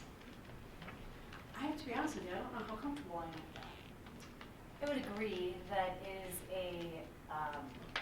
it's hard to understand the benefit of simply balancing the days between the semesters when the trade-off is making the students wait for 2 weeks for their grades. Well, if I understand correctly, the alternative is one less instruction day. And for Yeah. semester, that's correct. They'll lose a whole day of instruction. It gives one more day of instruction in semester one where there's already an imbalance between semester one and semester two. When we moved final exams several years ago, when we finally moved final exams before the holiday, because the rationale for that is we used to do finals like in the second week of January, so we had better balance between the two semesters. One of the other calendars that was discussed, if you just look at the way the break falls, was breaking up the following week, and there was widespread disapproval for that solution as well. So we did review quite a few options to address this, but this was the lesser of the evils in the minds of those who participated. We did have parents on the committee who weighed in regards to this solution too. I don't love the idea of having a break be an extra day longer either. Like getting into the habit of doing an extra day over holiday break. Correct me if I'm wrong, but some of the flux in all this really is when certain years are way more complex to try to figure it out because of when things fall. I've seen that. I was on the calendar. Not necessarily setting a precedent for from now on every year it's going to be this, but once in a while there are funky things you have to do to, at least determined by all the different people weighing in, and as Rita said, kind of the lesser of. I mean, nobody thinks that's ideal. But were there both students and parents on this committee? There were not students on the committee, but parents, and that is something that we incorporating students into the calendar committee is another wise move to make, given the fact that they are the most impacted by the decisions that the committee makes. There are a number of districts that schedule an institute day on the day after the return from a holiday, or at the start of a second semester. That is kind of a common practice to extend for that. So it's not unusual to have a day to do school business on the day after a holiday period or at the start of a second semester. I understand the concerns in regards to students waiting, and that was discussed. I'm sorry that I did not catch that. Yeah, me too. I wish we had discussed it in committee because that would have been the appropriate time to ask our questions and express our concerns. So I apologize for bringing it up now. I'm happy to. We're happy to What is talk the about it. practical reality of this? I mean, really, will teachers wait until after the holidays to get the kids a final exam grade? I mean, I find that a little bit surprising. May or may not. I think the conversation at the building level is what when Power School is open and available, with what the results of those are, and that is something that we can continue to discuss related to this change. Yeah. As I a can imagine teacher, the I final would grade might want not to have all of my grades done before the break was over and then use that day to prep for second semester. Right. Which will probably be what most do, but the system, the way it's set up like this, the system, Power School will be shut down.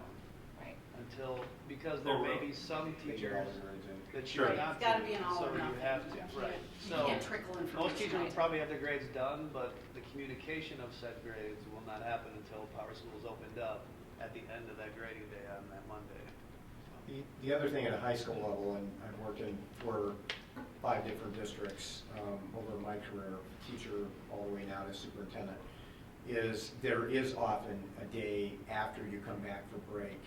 Because at the high school is different than the elementary school because of many semester classes. So teachers are changing class loads. So they're getting schedules, they're getting, counselors are doing schedule changes for second semester. All those things we used to be able to do, kind of when we're running, when we had finals in January, we had a 2-week period running up to that, and we just kept going after that. So there's often a prep day at many high schools in the first, in some school districts, the first 2 days.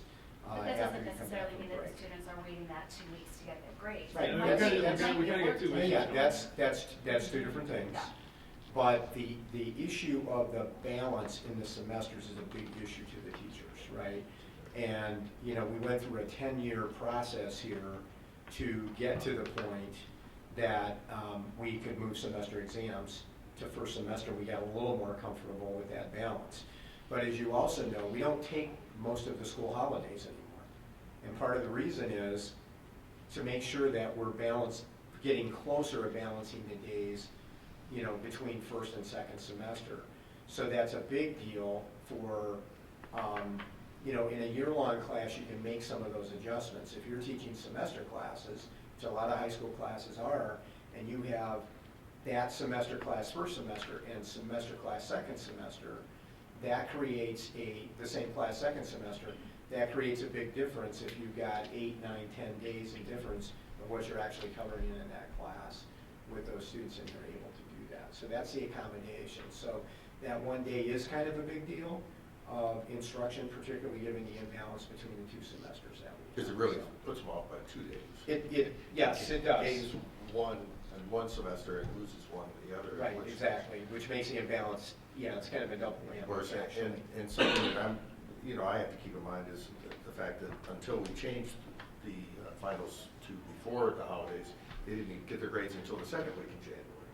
So they didn't get their final grade for the first semester until then. Well, but they took the finals and got their Right. Got the response feedback. within Right. a day or 2. That's, So, But that's what I'm trying to understand on this Power School thing. So how was it before? I mean, what do you mean, when they had the finals in January?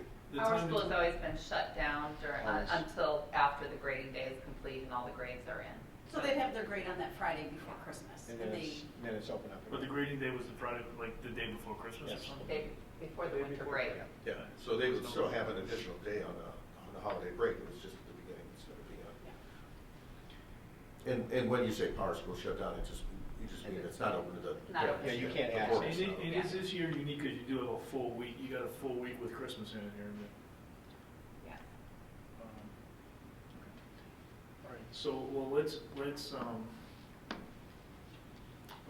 for a vote, vote whichever way. Well, feels and appropriate. before we go there, remember, as Rita has recounted again, and Casey, you sat on the committee for a long time, that there's a lot of all of these options are discussed, and the reason we have parents on the committee is so we can, you know, have their opinion on this.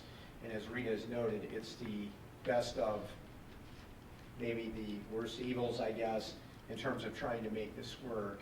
And this will be about communicating to people. We're going to have a change next year on the calendar, and it's a result of ABC. And so this is what's going to happen, and we're going to tell you in advance. Okay, it's not perfect, but it's the best perfect of all the options that we had to look at to try and save the integrity of that particular day. I'm guessing the conversation with the Wednesday before Thanksgiving happened in that meeting of whether you Yeah, didn't that take screw stuff up not. even more then? That takes another instructional day No, off but the that, table. so. Well, no, it does, Yeah. right? Well, that's why. That is in the contract, the Wednesday before Thanksgiving. Yeah, but That's part of the discussion we had with, right. yes. So that screws it up even more. Well, that's why, again, if you look at It this over the balances last it 2 out. years. Right. Yeah, Semesters a bit will- more. Yeah. So part of all this is an accommodation for all of the factors that we've kind of highlighted maybe 2 weeks ago, and we highlighted again tonight, and that Rita's worked through with the committee. So yes, that Wednesday before Thanksgiving is a contractual issue, you know, for at least the next 3 years. And every year going forward, you know, we're going to have to look at the contract, or we're going to have to look at the calendar, continue to do what we've always done, is look at it holistically. Because in a year or two, it gets tricky again around the holidays. So some of you, your kids might have still been in high school, we had to do split week. Split week. All right, or we were going to be out the day before Christmas. Okay, think about that for a minute. So we had to split the week. So we didn't go out Monday because of the way the calendar fell. Was either get out the day before Christmas or split the week and go a little bit earlier. So we had like a Tuesday to That was one of the drafts considered with this calendar to address that issue as well. And the feedback from both the community members and staff was that Very strong. Yeah, very strong against splitting that. I will say that we also, we condensed new teacher meetings to one day to get students starting as early as we could, given the desire to keep that first week of August available for families who wanted to take vacations at that time, because that's the week when there's no summer school and there's no practices. And so, there were a lot of concerns that went into this being the solution that we arrived upon. I am well aware of how hard you work on this and how much time this takes. I know, and again, sometimes you end up with things that are less than ideal. Yeah, I'm just thinking back to my own student and I how, can appreciate that. like, literally, she'd be on Power School waiting to see, and to ask her to wait 2 weeks is kind of unfair. On behalf of the students, I don't love, I understand that this is the way that this worked, and our contractual obligations to the teachers union, but I don't love it. Yeah, but our only 2 alternatives would have been to, 1, split up that week and take Monday as the grading day, or B, take out yet again another instructional day from first Or move semester. everything into the first week of August, which is the only week. That's true Only too. when we talk about like rest and having, that's the only week that is true, with no sports and that, right? And there's no way the students can find out what they got on their final exam without Power School being up and running. It's not like the college days, they hang on the wall and they just take out the last 3 digits of Social Security number. Yeah. Well, I think that we the wouldn't issue even there use is that the anymore. desire for Many of you guys may not uniformity. remember that. Some teachers may have it finished, but others might not. So even if you were doing that, like hanging it on the wall or whatever, it wouldn't be a uniform way of students in every class receiving their grades at the same time. Well, my guess is we're going to get plenty of feedback on this, and I guess I would treat this as an experiment, and we'll see. We made decisions based on various trade-offs with input from various stakeholders, and we'll see how this goes. Conversation It's about obviously final not ideal. exams continues and their impact on scheduling and on student health and well-being. So we're continuing that conversation. Yeah, that's the bigger. It surprised me, and I brought this up at our, that actually why do we have final exams was starting to be thrown into the mix at our labs. So that was not a surprise to you, I'm sure, but it was like, oh, what, really? So there's lots of things swirling around for sure. So is this like a tax levy, we have to approve this tonight? Because I'm not so sure I'm going to give you a yes vote, and I don't know if I've voted no on anything in the last 2 years. Or you could abstain. I could, but I mean, I guess I wish we dismissed 6 important people that certainly would have had a lot to say about this. I'm kind of with Casey in terms of, I know one of my kids will have a nervous breakdown. I know one of my kids will be appreciative and thank you so much for 2 weeks of buying time. And so at the end of the day, that very well may be the state of the topic. I mean, here's one thing I'm willing to go out on a limb and say: we will not make 100% of the people happy on this one. well, yeah, again, I'm being facetious. I think I guarantee you, if you survey the kids, even the students who may have a little risk of pushback from home, I still think they want to know, because every kid at Libertyville or Vernon Hills puts a lot of time into trying to be the best they can, and they won't get that feedback. I mean, how would you like to give a presentation and say, we'll get back to you in 2 weeks? No. So I don't disagree with that at all. I guess I'm saying, let's assume that happens. So we get with the kids, we get 6 out of 6 kids. I want to know my grade before Christmas. Okay, so now what? So we're going to either take an instructional day out, or we're going to come in on Monday. Well, Pat, here's my concern would be, maybe there's other, we'd have to send it back through the process, basically, and there's been hours and hours and hours of hard work by a lot of people on this committee, that then we sort of back to square one to go through that process, because, you know, we're one group, we have to approve it, but they did the work to come up with this, so I think it's only respectful to have them then evaluate whatever recommendation we would have. I would agree, and I appreciate that comment. I think that's an important comment. And I wonder if instead of taking the vote tonight, if we challenge the committee to see if there still isn't maybe one other option, would it be possible to come up with a different result that the board could unanimously support? Or is what you have presented truly, there's not going to be a different option, that if we challenge you to come up with another a scenario, if that's not really going to be fruitful, then I don't want to ask you to do that out of respect for the time and all of the thoughtfulness that has gone into this, because I certainly wouldn't pretend to know better than the people that put this forward after hours of collaboration and discussion. Well, I'll just provide a little more background. So we did look at, I would say, 4 different versions of this over multiple months. We started looking at this last year, so we've been reflecting on this since last fall, really. We started looking at this calendar, and we've reviewed it 4 different times. The grading day of January 4th has been on there for feedback to the community members and to the staff over those multiple months.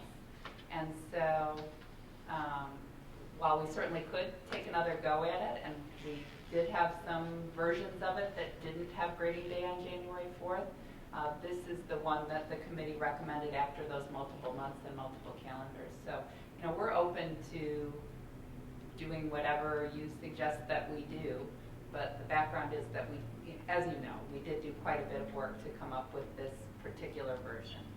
That doesn't mean it's written in stone. But my only additional comment would be, I would not want to change that at the risk of further imbalancing the 2 semesters. I think that's got to be the most important piece there. So. Let's clarify. So one, to Kevin's specific question, there is no, call it legislative requirement that we approve this tonight. Is that correct? No. And there is also no requirement that we don't come back and modify this after it is approved, which we've done in the past with you. All right. But so let me just ask that other question one more way, though. So what are the implications of not approving this tonight?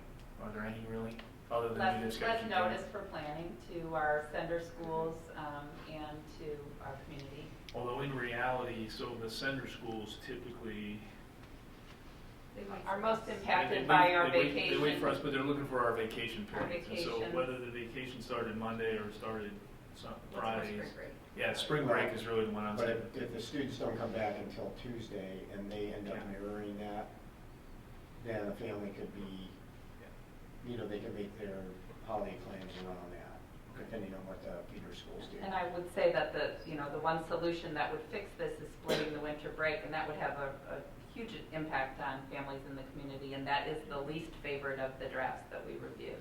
So splitting the winter break by starting the winter break a bit later in the midweek is not something I think that would gain approval. Well, when you say splitting the winter break, what was that mean? Because if I look at the calendar, that the only alternative. We started the winter break on, say, the 22nd or the 23rd. We could have grading day prior to break, but we wouldn't begin break until midweek, which is not the solution that was.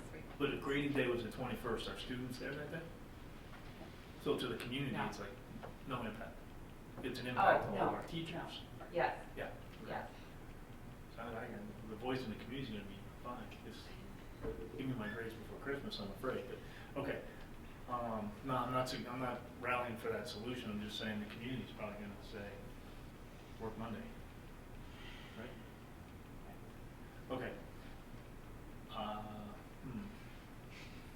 And I can tell you. I mean, look, if we're not ready to vote on this, I'm more than happy to push it and say we'll come back and finish this. All right.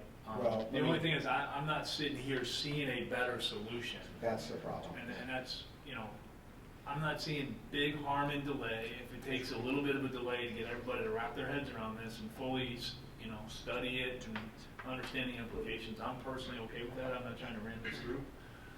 I'm just saying, just from what I hear, it was well thought out, and any of the other alternatives have some significant disadvantages. Okay, now, I kind of go to Don's point. I mean, I'm not convinced that all our teachers are going to wait until the 4th of January to come back or whatever day that is. There's going to be some that have that last Friday final.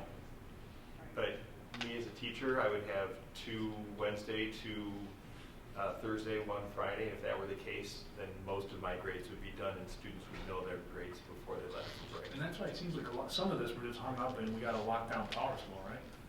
And is there any flexibility on that? I mean, when does Power School lock down? Start of exams. Start of exams, okay, that's a problem. But teachers have full access and can see grades. Yeah, just you can't get into it until they're all posted up. So if you did your grades, but Lisa didn't do her grades, and Kevin went on and checked your class, and it goes, well, what's wrong with Mrs. Hessel? She doesn't have her grades posted yet, and she doesn't have to have them posted. Right. Of course, she would have them posted first. Yes. I get that, Lisa, but yeah, the alternatives are that great. And just I wanted to make one comment about the split week. When we had to do that, and it's probably what the split week is for me again. It's when vacation starts Tuesday. Instead of finishing up on Friday or Thursday, the week before, and then Saturday, Sunday, that following Monday, break starts. So instead of doing that, you start like on a Wednesday. You lose a weekend. So you go Monday and Tuesday, you lose a weekend. So you go like your first day off is Wednesday and you come back in 2 weeks. Well, the parents didn't like that for planning. The elementary feeder districts hated it, right? And we were trying to do the same thing. So the feedback from them, what I've done and Rita has done, at this time of year, they need to do their planning. They need to do exactly what we're doing. So they need to know what we're doing. Right. So they need to know when the breaks are, when our kids are going to be out at the high school, and so we have tentatively But sure. it's to get 3 weekends, basically. From my understanding, it's exactly. People in the community want 3 weekends. Right. But when we split the weeks, those were student attendance days that we split. Like the students came Monday and Tuesday. Right. If you shift the grading day to that Monday, that doesn't really affect the students, it affects the teachers, which I realize is an issue. I'm just saying you're not talking apples to apples with that. Sure. Do teachers have to physically be present for grading day? Yes. When they do it? Yes, it's contractual day. Yeah. We could certainly review all the concerns that you've expressed at our district leadership team level and come back with this on November 4th at committee if that's what you prefer. I mean, we've had such an awesome focus on mental health and wellness for our students. I can only speak for the ones I had, and I had across the board academically. It would have been a mental stressor, a big mental stressor to ask any of the 3 of them to wait 2 weeks for feedback on their finals. Because of the time and energy that they've been, the emotional, oh my God, the emotional that goes into some of that.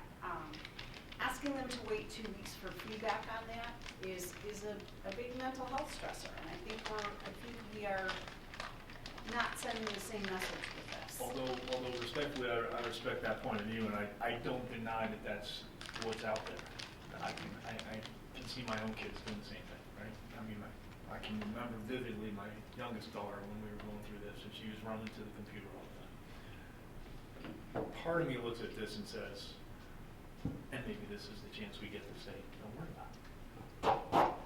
You're going to find out on January 2nd. And it's really not going to, I mean, it's we're somehow, in a way, I almost feel like, these guys are talking about taking classes only for the point of GPA.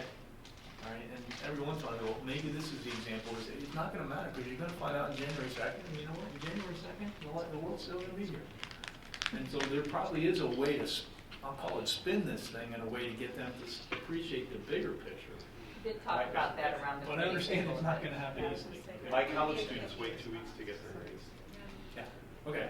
But let's do this. There's still a lot of conversation that I don't feel comfortable bringing this to a vote tonight. Okay, I don't want you guys to feel like this is rented. I don't want to discredit the good work that was done by this team. I'm not sure that I see an alternative proposal that is better. But I think there's probably some benefit in allowing this to sink in a little bit before we take a vote. Or again, you could take a vote, honestly, Pat, you guys can take a vote, because I'm bad, you've given me this thing 19 times. Yeah, no, and I think that, So, and again, this if is you have not the what votes we're to get finding through, get out. it through, it doesn't matter, some of us Well, vote no or abstain, and we move on, and, you know, that's another thing too, so whatever. Well, and look, the other thing is, we could vote on the calendar tonight, okay? And we can still have some discussion about, we can still go back and have some discussion about the grading day. I think if you were to say to us tonight, look, our concern is more about the kids getting immediate feedback on their grades. And remember, we've kind of all been brought up in that system, right? Where we take something, we get immediate feedback, or we expect immediate feedback. So this change would require communication, right, to do that. And part of the reason the kids are going is because that's the way the system has always been, right? So you take your finals on Thursday, Friday's a grading day, and by Friday you get your grades. So you know that, so my kids did the same thing. You start going on the computer, you start looking because you know that. Moving forward, if you were to say to us, look, we understand the imbalance in the semesters. Now I will tell you up front that teachers would probably not be tremendously supportive of that, but if you said, we think it's more important that the kids get immediate feedback on their finals, so, go ahead and eliminate one instructional day because we think that's the greater good. Well, we can do that. We can make that fix, right? We can do that. So that would be one of the requirements I'd put on, is I would say any other solution we come up with cannot remove an instructional day. We've had that conversation over and over and over again. I would not. Because it is the double that Jim talked about. It's not only you lose one first semester, you're adding one second semester, right? Because now January 4th, or January 2nd, I think it's the 4th. But the reality is that is essentially losing an instructional day on the first semester class. I don't think any of us want to see that happen, but I wonder if you went back to the committee and said, the board wants to unanimously support your recommendation. At this point, they don't feel like they have unanimous support for this recommendation, and they're asking, is there one more scenario? It's very challenging, and it's not meant to be insulting. And I echo again the same apology for not catching this so we could have discussed it in committee. Would it be possible to respectfully ask, is there one more conversation about having the grading day not be on January 4th without losing an instructional day? Is that possible? Because I would really. You need to be honest because you've looked at all these options, and if there's not another option that you see out there, we just need to say that. Yeah, given the parameters, seemingly the only solution would be to have the grading day on the 21st, which would. That's kind of what I'm saying. Yeah. Would lose the instructional day. No. Oh, split. But It would be. It would cause for the teachers it to would have cause to the work a teachers day to work a day. when everybody else had a day off. Yeah. And again, that's the only The trade-off, I'm assuming, would be they might not have to come in until the 5th. Right. Right. They would not have to come until the 5th because that yellow day would move to. Yeah, there'd be no reason to add a day on there. Now, again, I'm not saying that's a good thing either because it's just awkward the way the whole thing is. John, go ahead. And there are times when it does that. So we're not I asking would be anybody. bothered by that as a teacher to say everybody else is going to get those 3 extra days. Yeah. You would or wouldn't? That would bother me. Oh, yeah. Well, who's getting the only one's getting the extra day? The student. Well, no, because Other schools. you would have to come back to work on that following Monday if you were a teacher or administrator. do it back in the building. If you're gonna talk about moving the Right. 21st to the reading day, and then taking the 21st and putting that on the 4th, I see what you're saying. that would be an awkward conversation. And if you had, we sometimes get this because many of our teachers have spouses that are also educators, so they work in other school districts. Yep. And so they're trying to partner up travel plans and vacations, and you've got one that has to come into work, and they can't be off if they have to work, so. It doesn't always work evenly, but we also hear, educator childcare concerns when our breaks are different from the breaks that their children have. I don't think that it's ideal that the students will have to wait 2 weeks. However, it's not feedback, it's a summative grade. There's nothing that they can do about that grade. It's a semester grade. So it's not like they're gonna get feedback and then have an opportunity to change because the semester's over. So I think that if I had to go to my students and say, hey, this is the way it's gonna work this year. So we got a whole year. It worked that way before, but you're just gonna have to wait until after break before you get your grades. Some would be disappointed, but I think they get it. Okay. So we've had a lot of discussion. I guess, the question I would like feedback on is there more discussion to be had here, or are we just, we kind of aired it, they're aware of it. To Prentice's point, we could take a vote, and we can go back and say, look, can you help us address this issue? And it's either A, I think how we have to position this and prepare for it, because it is what it is, or is there some alternative either on the calendar, which could be modified, or not on the calendar, but some other way we can manage this so they can't get access to Power School until on the Monday after the holidays. It does sound like there's legitimate concerns. I'm not in any way, shape, or form trivializing the emotional impact I'm willing on to the wait. kids. It seems that. You're willing to wait to? I don't know about. Go ahead. Wait, you're willing to? I said I'm willing to wait to let them look at it if they come up with a better solution. But Well, again, we can always modify the calendar. I think the decision that we can vote on this and you can vote your calendar. We don't have to be unanimous. Let's be clear on that. Okay. We see how the vote goes, and it either passes or fails. Even if it passes, we could come back and say, "But we want you to take another look at it." Which we would do, of course. But we as a board we can accept the recommendation of the committee, or we can vote it down, right? And I can say, well, I like a split week, so I make a motion to accept calendar as is, but go through the 23rd of December as instructional day and go through January 6th. I'm making this stuff up, right? And still giving everybody 2 weeks off, but you don't get 3 weekends. I'm sorry, you only get 2 weekends. But because we've heard that curriculum days are important to the teachers, and rightly so for those teachers that teach only half semester classes, because I guess that would be the only ones that really this impacts, the curriculum days, right? yeah.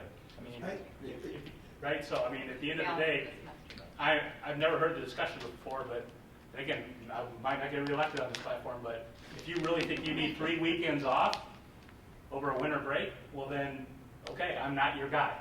I think the kids probably need a nice 2 weeks to go recalibrate. That'll give them 2 weekends, and that just works best for our calendar, and call it a day. I mean, so that's why, and then by the way, there's no motion on the table yet or a second. No, there isn't. No, there isn't. So you just kind of heard why I would vote no or abstain. Yeah, So it seems to me that in looking at this, the question really isn't as much the days on the calendar as it is the process of getting the grades to the kids. So I guess my challenge to take back would be, I have no problem with this calendar the way it is, if there was a way that we could solve that issue without changing the, it seems like a drastic thing to have to change the calendar. So, have people come in split weeks, that kind of thing, just because of the pre-existing process of holding the grades until a specific arbitrary day.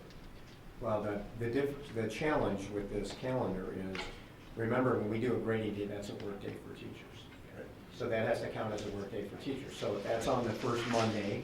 But that's what I'm saying, is there when we come back, if that's the first Monday, then again, we're not matching up with other districts in the county and when they're taking breaks and all of that, so you're requiring somebody to come back in on Monday when everybody else is off, right? That's what I'm saying, is Yeah. does it require them to come in on the 21st? Is there some other process? And so we know words are powerful. You know, we talked about the concept of words. We call it a grading day, but it's not truly just a grading day. I will guarantee that the teachers aren't sitting around all day on that Monday, whatever it is of January, calculating grades, putting them in the grade, putting them in Power School, whatever. They're doing other things that are important to get ready for the second semester. So I think we're getting hung up on this nuance of, okay, it's grading day and we have to restrict access to whatever for those 2 weeks because this is our official grading day and this is the way we've always done it. So my opinion is, you know, is there another way to look at that rather than, well, I'm a teacher and I gotta present my grade, or guess what, I need to work that next Monday. I'm just saying, I'll do whatever it takes. But by contract, we have to have a grading day first and second semester. It has to be an entire day just I'm not saying to dedicated take that away, I'm just saying that that's, And you know, it's. there are teachers who would say that they use that, you know, that grading day to grade written responses to Essays, exams yeah, for and, example. that's why we have it, is so that we provide that compensated time where teachers do their grading. So, I hear what you're saying, Jim, that it is really, it could potentially not be a calendar issue more than a practice issue, but that is a contractual practice that we're talking about. With this calendar, would Power School open up on the 5th? The day after the grading day? It opened at 3 p.m. on the 4th. Okay, all right. Okay, So on that very day. all right. Honestly, I think we've had a lot of conversation. It's a good I'm conversation. gonna reverse myself and say I'm comfortable we can at least take it to a vote, okay? And honestly, I wanna encourage everybody to vote how you feel you should, plain and simple. Depending on the outcome of the vote, we can decide what the next steps are. I'm sure regardless of the outcome, there will be next steps. Okay, has everybody heard that? So we need a motion. So we need a motion to approve the calendar as presented. Okay, and then a second. I move to accept the proposed 2020-21 calendar as presented. And I'll second. Okay, all right, roll call. Batson. Aye. Carmichael. Aye. Rudy. Aye. Hessel. Aye. Huber. No. Lundstedt. Aye. Rooney. No. Okay, so motion carries 5-2. And for the record, I just say, I'm perfectly fine with a non-unanimous vote. Okay, in fact, I encourage that because otherwise we don't have these discussions. Right. All right? Now, next steps. Okay. I would ask you guys, this was great discussion. We're very concerned about the impact on students. Okay. I would ask you guys to come back to us and give us some options to mitigate that. Okay, anywhere from, well, here's how we're going to sell it between now and next Christmas, okay, which gives us a whole year to figure that out, or whatever else you come up with. And I would actually request also that we include these 6 in our assessment of options, okay? Frankly, they may come back and say, we'll get over it, okay? Wouldn't it be great if, right? I don't know what they're going to say, okay? Their gut feeling is probably going to be, oh my gosh, can't wait, but let's work out with them, make sure they're fully educated on the pros and cons of all the alternatives. Would be a great lunchtime discussion if anybody's looking for a topic on Monday. That might be too soon. Who are the juniors on that committee? I think they're all seniors. Kat was junior last year, Yeah. and they're I all think they're virtually all seniors. seniors. Sometimes it just depends on the. Right, because they're all seniors. Which is a good point. I would like to challenge you to add some juniors to Yeah. that perspective. Okay, so I'll admit that because many of us, and I'm going to add my name to the list, missed this subtlety in the calendar, all right? And therefore I should would, have pointed out that difference. Yeah, they should have called it to your attention. therefore from that perspective, it was not maybe our finest moment, okay? Agreed. This too, we can use to our long-term benefit and show that in spite of that, we'll come out of this ahead, okay? I'm highly confident when Well this is all said, said and done, Dr. we'll figure it out, okay? It was an excellent discussion. No, this is good. So We need to do this.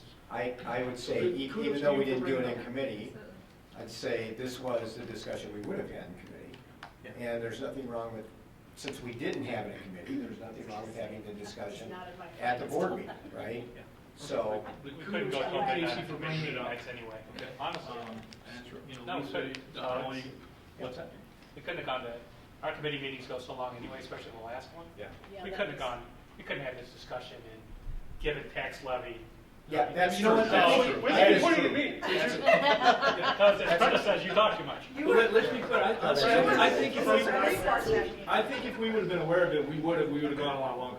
Yeah, I don't have any doubt about that. Well, we might have said, when can we come back? And Thank discuss goodness this? we did spread it. Yeah. 9 o'clock was the witching hour at the So last get my meeting. apologies first. All right, but again, I just want to make sure I'm clear. I appreciate that we had that conversation. I appreciate that you brought it up. I want to encourage all of you to bring up issues, no matter how uncomfortable they may seem, okay?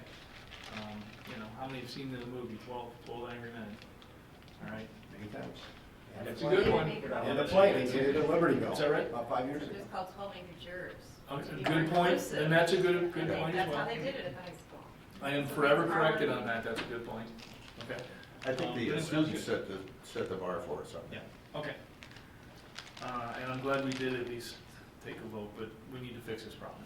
Okay, now, just communication-wise, so the feeder school superintendents know when our recommended breaks were, so our winter holiday and our spring break. They also know that on our recommended calendar, that our return date was on the 5th for students, okay, based on that calendar. Because remember, 4th is grading day, 5th is coming back. So as they start to do their calendars, they will probably incorporate something similar to that, Yes. would be my guess. And I have Okay. my concerns, which still stand, have nothing to do with when the students return. But just as in good faith, I voted yes, despite my concerns because of the trust I have in you and your committee. I would just ask that that conversation be had, not having anything to do with what Oh, days sure. return. No, Because understood. that, once we Yeah. approve it and it gets released to the feeder districts, we really can't change those parameters. No, we can, it's just. We could. Well, it depends what they do and when they do it. Now, no more, I'm meeting We with don't the even know, maybe they're gonna come superintendents back on and say it's Wednesday. Monday. We have our normal and quarterly lunch, so calendar, this time of year calendar is, always on that. I mean, the feeder Discussion. districts could very well, I don't know what their calendar is, but they could very well be starting later and use, then maybe they're gonna go to school until Wednesday. They always start They may go later, to school yes. until Wednesday, I don't know. They're not concerned with balancing semesters. They don't care. Right, All right, right. very quickly, Lou, let me ask one more question. Are we unanimous though on the idea, no matter what you come up with, you cannot, I'm gonna throw out, remove an instruction thing? Yes. Yes, I would agree with that because I Just wanna be clear, because I don't want to come back with another alternative and say, you know what, we talked about this and say, if we give up an instruction, the word, okay. So we're saying no. Is there any other guardrail that they've got to deal with? All right, hearing them. Going back to school, I mean, August, or starting the process, which, I guess that's, so the teachers would have to come back. we pretty much have to have everybody go a day early, right? Yes. Yeah, okay. Which means that first week of August, which is what we're really We're gonna be especially in the trying to first week of protect for August, everybody, we know. And you will hear more on that, Okay. believe me. And that's like. If we get much earlier. Okay. All right, good? Okay. Very good. All right. Superintendent. You're still on my report. Oh, I'm talking too much. I jinxed. I tried to move us along, I tried, My fault, I jinxed but you us kept tonight. pulling me back. I jinxed us tonight again. I said to the gentleman, we won't be long tonight, so I jinxed Okay, us. so moving right along, at P&P committee, we reviewed the performance recognition incentive, which is in our contract, and we have met the criteria for the performance recognition incentive. So the teachers will receive 1.5% on the first Friday in December, is when they get that, except for Tom. No, I'm just kidding. Yeah, and then what we're also asking you to do is, our history of this is that our belief system in this district has always been that everybody in the district contributes to the success of our students, from our custodial maintenance staff, our educational support staff, you know, all the way up through the administrative team. And so what we asked for tonight is, I am certifying that we've met the performance recognition incentive as reviewed in committee, and we are asking for a motion to authorize payment of that to all the other employees in the district. I move to authorize the performance recognition incentive. Second. Any discussion? Roll call, please. Carmichael. Aye. Rudy. Aye. Hessel. Aye. Huber. Aye. Lundstedt. Aye. Rooney. Aye. Batson. Aye. All right, motion carries. Okay, LHS pool parking update. Dan and Mark? In the interest of time, the new pool is done. We're in checklist, so we're going to close out hopefully within the next month or so. So stay tuned on that. Gilbane has an active team working on completing all those little fine details of corrections and fixing things.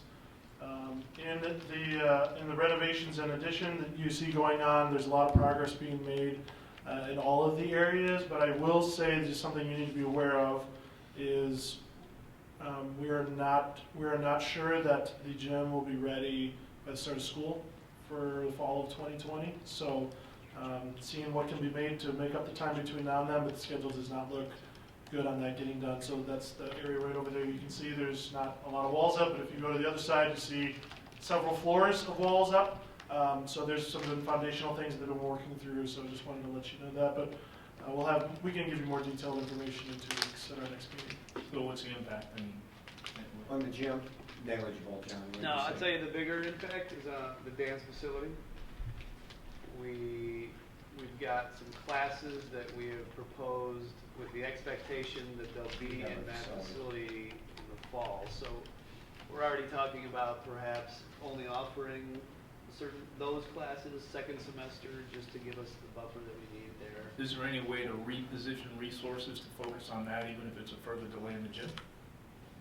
I asked them about that, and Because that shell is there, right? I mean, the problem is you guys should maybe speak. Yeah, that area is really one. Well, correct me if I'm wrong, but that area is kind of one unit of construction, and so that area is a lot of the things, mechanical systems are all intertwined, and so for that area to reach substantial completion and allow for occupancy, that there's not a segregation of those spaces. Is that fair? Yes, first, yeah. right. So I'd ask the question anyway, so I get it from an engineering perspective. I guess I just ask, if that's the critical part, then I think we should just challenge Gilbane and say, well, what if we took a further delay in the gym with the hope that we could bring the other one on? Maybe it doesn't work, but if they had an option, I'd ask you guys to think about whether that. Because the systems are combined. Yeah. Okay, I don't know what the critical path on the program is, but maybe that's an option for you, because I'd hate to see us delay programs. You could ask the question, right? Yeah, I mean, maybe you've already asked and they said no. Yeah, I did ask that question. I mean, I asked the question, could we start moving on the dance? Okay. Knowing that we already have some slowdown on the gym, and to both of their points, no, the one really can't be finished before the other. They go hand in hand. They're integrated because they're within the same facility. Yeah. And just to, Dan and Mark have touched base on this, but the issues at Vernon Hills is there were underground issues there that were not known and unanticipated, no way to be known there. And so it's taken a lot of extra time on the underground work, more than anybody would have anticipated, could have anticipated. And we have to have that work done, obviously, to do foundation and then start to lay block wall and all of that. And the weather's going to get pretty hairy later this week already, so. Okay. All right, anything else you guys want to add? Okay. FOIA requests. We received a FOIA request on 10/18/2019 The commercial response deadline was 2019. Requester was Bethany Simpson, Data Acquisition Specialist, Smart Procure. Information requested was all current employee staff contact information. Request is limited to readily available records without physically copying, scanning, or printing documents. Any editable electronic document is acceptable. The specific information requested for your record-keeping system is first name, last name, position title, department, employment type, i.e. full-time, part-time, contractor, general office phone number, direct office phone number, business cell phone, if provided by the school district, office fax, email address, office physical address, and office mailing address. Follow-up was done by Brian Kelly, who responded on 10/23/2019. The time spent was several minutes on that. We get these, yeah, we get these from vendors all the time, so, yeah, which is why it probably, not too long a time. Okay, I just have, Pat, a few others under here just to hit real quick. The ISBE state school report cards will be publicly released on the 30th. We anticipate, so any information is embargoed until the 30th, but we anticipate that our report cards at both buildings will be, not surprisingly, very favorable. Okay? But we just wanted to let you know. We reminded you about the Foundation Big event. We also, just to reiterate what Pat said again, the committee meetings are on November 4th, Monday. The board meeting is on Monday, November 11th. No, Tuesday, November 11th, no, sorry. Tuesday 12th. Okay, sorry. Tuesday, November 12th, and then our next meeting won't be until December, and that will be a combined committee and board meeting in December. It'll be quick. Yes, it'll be quick. To Kevin's point, that'll be a quick evening. Wait, I gotta see you guys the next 3 weeks in a row. Then you gotta wait 6 weeks. Then you gotta wait almost 6 weeks. December, and then December 9th is. Then you get a big break, so it's just like finishing bargaining, Kevin. Then we get a big break for a couple of years, and then we get, we get to have the discussion again. And I think that's it. Mary, did I miss anything? And I got Rita's piece there. Okay, Pat, that concludes the very That's probably the longest in-depth superintendent's report for tonight. Okay, next, can I ask for a motion to approve the consent vote agenda as listed with the exception of we're going to remove item 3B and come back and approve that in the next meeting? Yeah, just a quick note on that. With Carol and I passing and traveling, there's nothing substantive, just a couple of edit changes. So we just wanted to clean up a couple of things. So that's the only reason we'll just bring it back, next time around. Okay. I move to approve the consent agenda. Second. Any discussion? Roll call, please. Rudy. Aye. Hessel. Aye. Huber. Aye. Lundstedt. Aye. Rooney. Aye. Batson. Aye. Carmichael. Aye. Okay, motion carries. Next, Facilities and Finance Committee Chairperson. Okay, so we did meet as a group on Monday, October 14th. We did a tour of the LHS, field house, the old pool, and certain classrooms. We also talked a little bit solar, but most importantly, we talked about the tax levy. And with that, I will turn it over to our, I think you're not the CFO, you're assistant, but Doesn't matter. the finance guy. Yeah. The man. We just call him the man. So, our levy information was presented, the estimate was presented at the committee meeting. Right now, we're anticipating it would be, you have a CPI of 1.9. With new construction, you're getting closer to a 2.3. However, I told you about the assessment information that is still, we're waiting for. We are still waiting for that information unless you all got your assessment notices and no one else told me. So that is still deeply concerning to me in terms of the timing for everything later in the spring in terms of tax bills. So the county has a massive amount of work in front of them. I think Libertyville is hoping to get published maybe sometime this week or so, and Vernon will probably be a bit later. So I'm trying to be in touch. I was talking to one of our township assessors today, and talking with the county. We've gotten preliminary information from the county, but there was an asterisk that said if you're in Libertyville or Vernon townships, which are the two townships we're in, the information is very preliminary. So we have a preliminary estimate for new construction at about 17.5 million, which is definitely higher than average. But what I don't have is any detail about what those are or anything like that. So I'm trying to get information. It'll be very important to get as much information as I can in the next 2 weeks to know. So where are we at in terms of our levy? We would typically, with a $300,000 cushion, be at a 2.7% levy. At this point, I still think I would recommend a 3 to give us the cushion, because there's a lot of unknown. There's more unknown information this year than we've had in previous year, pretty much that we've had in my entire career of doing this. And so that's, I think, where we're sitting. We'll talk more next week in our committee meeting with the most current information that I have at that time. All right, so just run through the whole process. So at the last committee meeting, you introduced it. We talked about an hour.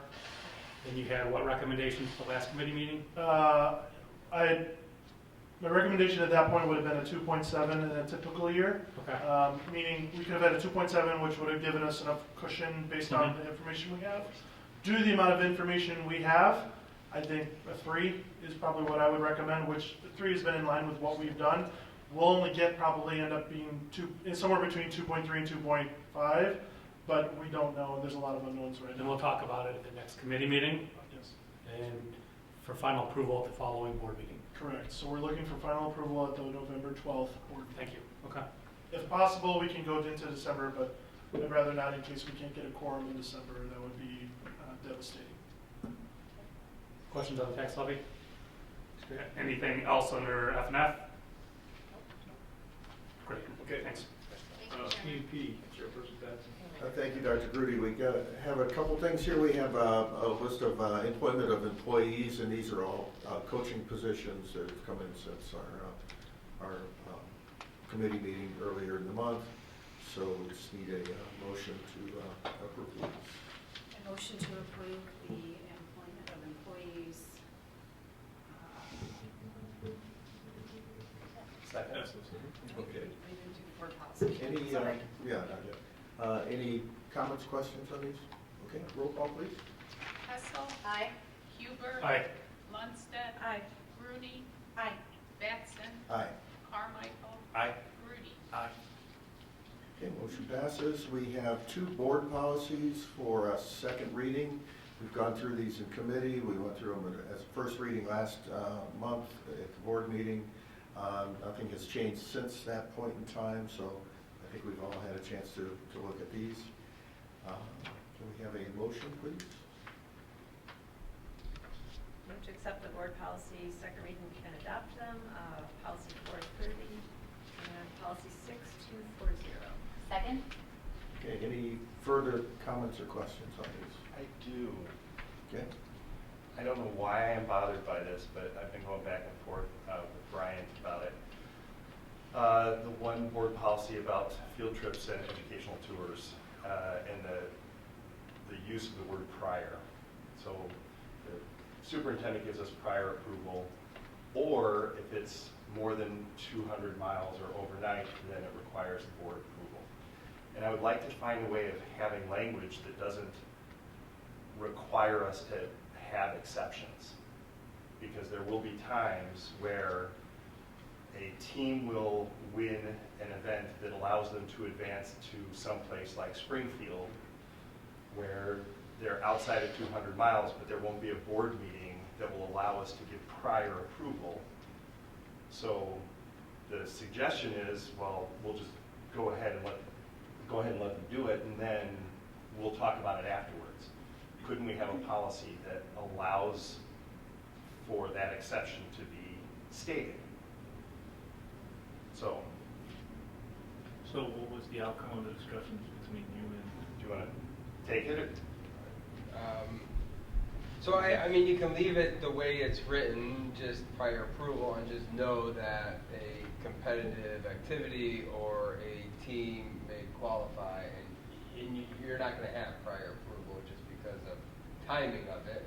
But by leaving it prior, we're setting the idea that, you know, we want everything to have prior approval when it can be. All right, so let me make So sure I have a understand. thought Yeah. that we change it, and instead of it saying all field trips must have the superintendent or designee's prior approval, except that field trips beyond 200-mile radius of the school or extending overnight must have prior approval of the Board of Education. I suggest that we strike except that and add and in addition. So all field trips must have the superintendent or designee's prior approval, and in addition, field trips beyond a 200-mile radius of the school extending overnight must have board approval instead of having that prior there. That way, you would have to have the superintendent's prior approval, but we could approve it afterwards. but we could approve it afterwards. He does it prior. That way, it takes care of all of the contingencies, and we don't have to have a board policy that 2 or 3 years down the road, we have to reinterpret. Brian, I would be okay with that. Can we make that change? So can we agree to that change now and approve that policy with that change? Do you want time to think about it first, or? Oh, we can approve it with it. Yeah. With that change? Okay. The change is noted. All right. Correct. The change is Yeah. noted. I mean, worst case scenarios, we'd have to come back and approve it again. Right. So I think it's important to get the other language cleaned up. Now, We should make sure we have that. Can you read that again, make sure Carol has that, and then. You want me to just send it to you, or Yeah. do you want me to read it out loud? I think I got it, but I'm not looking at it. So we have it on the So I think record. it's- All field trips must have the superintendent or designee's prior approval, and in addition, field trips beyond a 200-mile radius of the school or extending overnight must have the approval of the Board of Education. So can we get a new Let's do motion? that again just to clarify. So let's say the first sentence was, all field trips are. It's actually one sentence in the original, and all I did was strike except that, and put in and in addition. And took out prior. And then I got rid of the second prior. Prior, So we don't have to give prior approval, you will have to. Yeah, I think so. I know, I don't sound too convincing. All right, well, no, let's do it again. Oh, we got it on. All right, because at this point, I guess we have two options. We either can vote on the motion was to approve it as is. So we either have to reject that motion or amend it. Yeah, so that would be amending the motion. Yeah, we Who just made the rejected Karen. So just ask her if she'll accept the amendment. Will you accept the amendment? I will accept the amendment. So now we're looking So for it the as motion, amended. the motion now, yes, to accept the two policies for approval as amended this evening, yes. And the amendment's clear, right? Carol? Well, we have it on video too. Yes. All right. Karen, your point that language and words matter, once again. Mm-hmm. Absolutely. You know, that's a good catch. Yeah, Where's thanks. Okay. Okay, Is so there we any- had a motion and a second. Any further discussion? Thank you for that. That's good. Roll call, please. Huber, Aye. Lundstedt, Aye. Rooney, Aye. Batson, Aye. Carmichael, Aye. Rudy. Aye. Hessel. Motion passes. And that concludes the program of personnel. All right, so you know. Okay, just a couple updates. First of all, we got notification from the superintendent of CEDAL that I think if you think back to kind of the beginning of a lot of review of practices because a student who told their parents about how they were being treated at school did lead to the arrest today or yesterday of one of the former paraprofessionals for 6 misdemeanor counts of reckless conduct and excessive force, etc. So just that's kind of the end of the sheriff's, that's where the investigation ended up for that particular employee. And the other good news is that the staffing shortage is being addressed. 2 of the schools that have had freezes have now opened those to more students. They're still working on the gauges lake, but I believe it's 90%.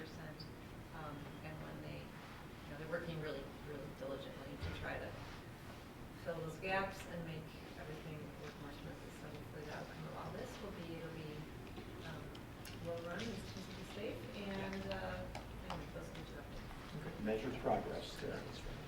So there was an article in the Daily Herald about the staffing thing. Yeah. Which was good news. All right. ISBs. Yeah, just real quick, tomorrow evening is the ISB dinner meeting held at the Doubletree, is it in Mundelein? So I will be attending that. I didn't know if anyone else had signed up for that. If you're interested. Who's the speaker?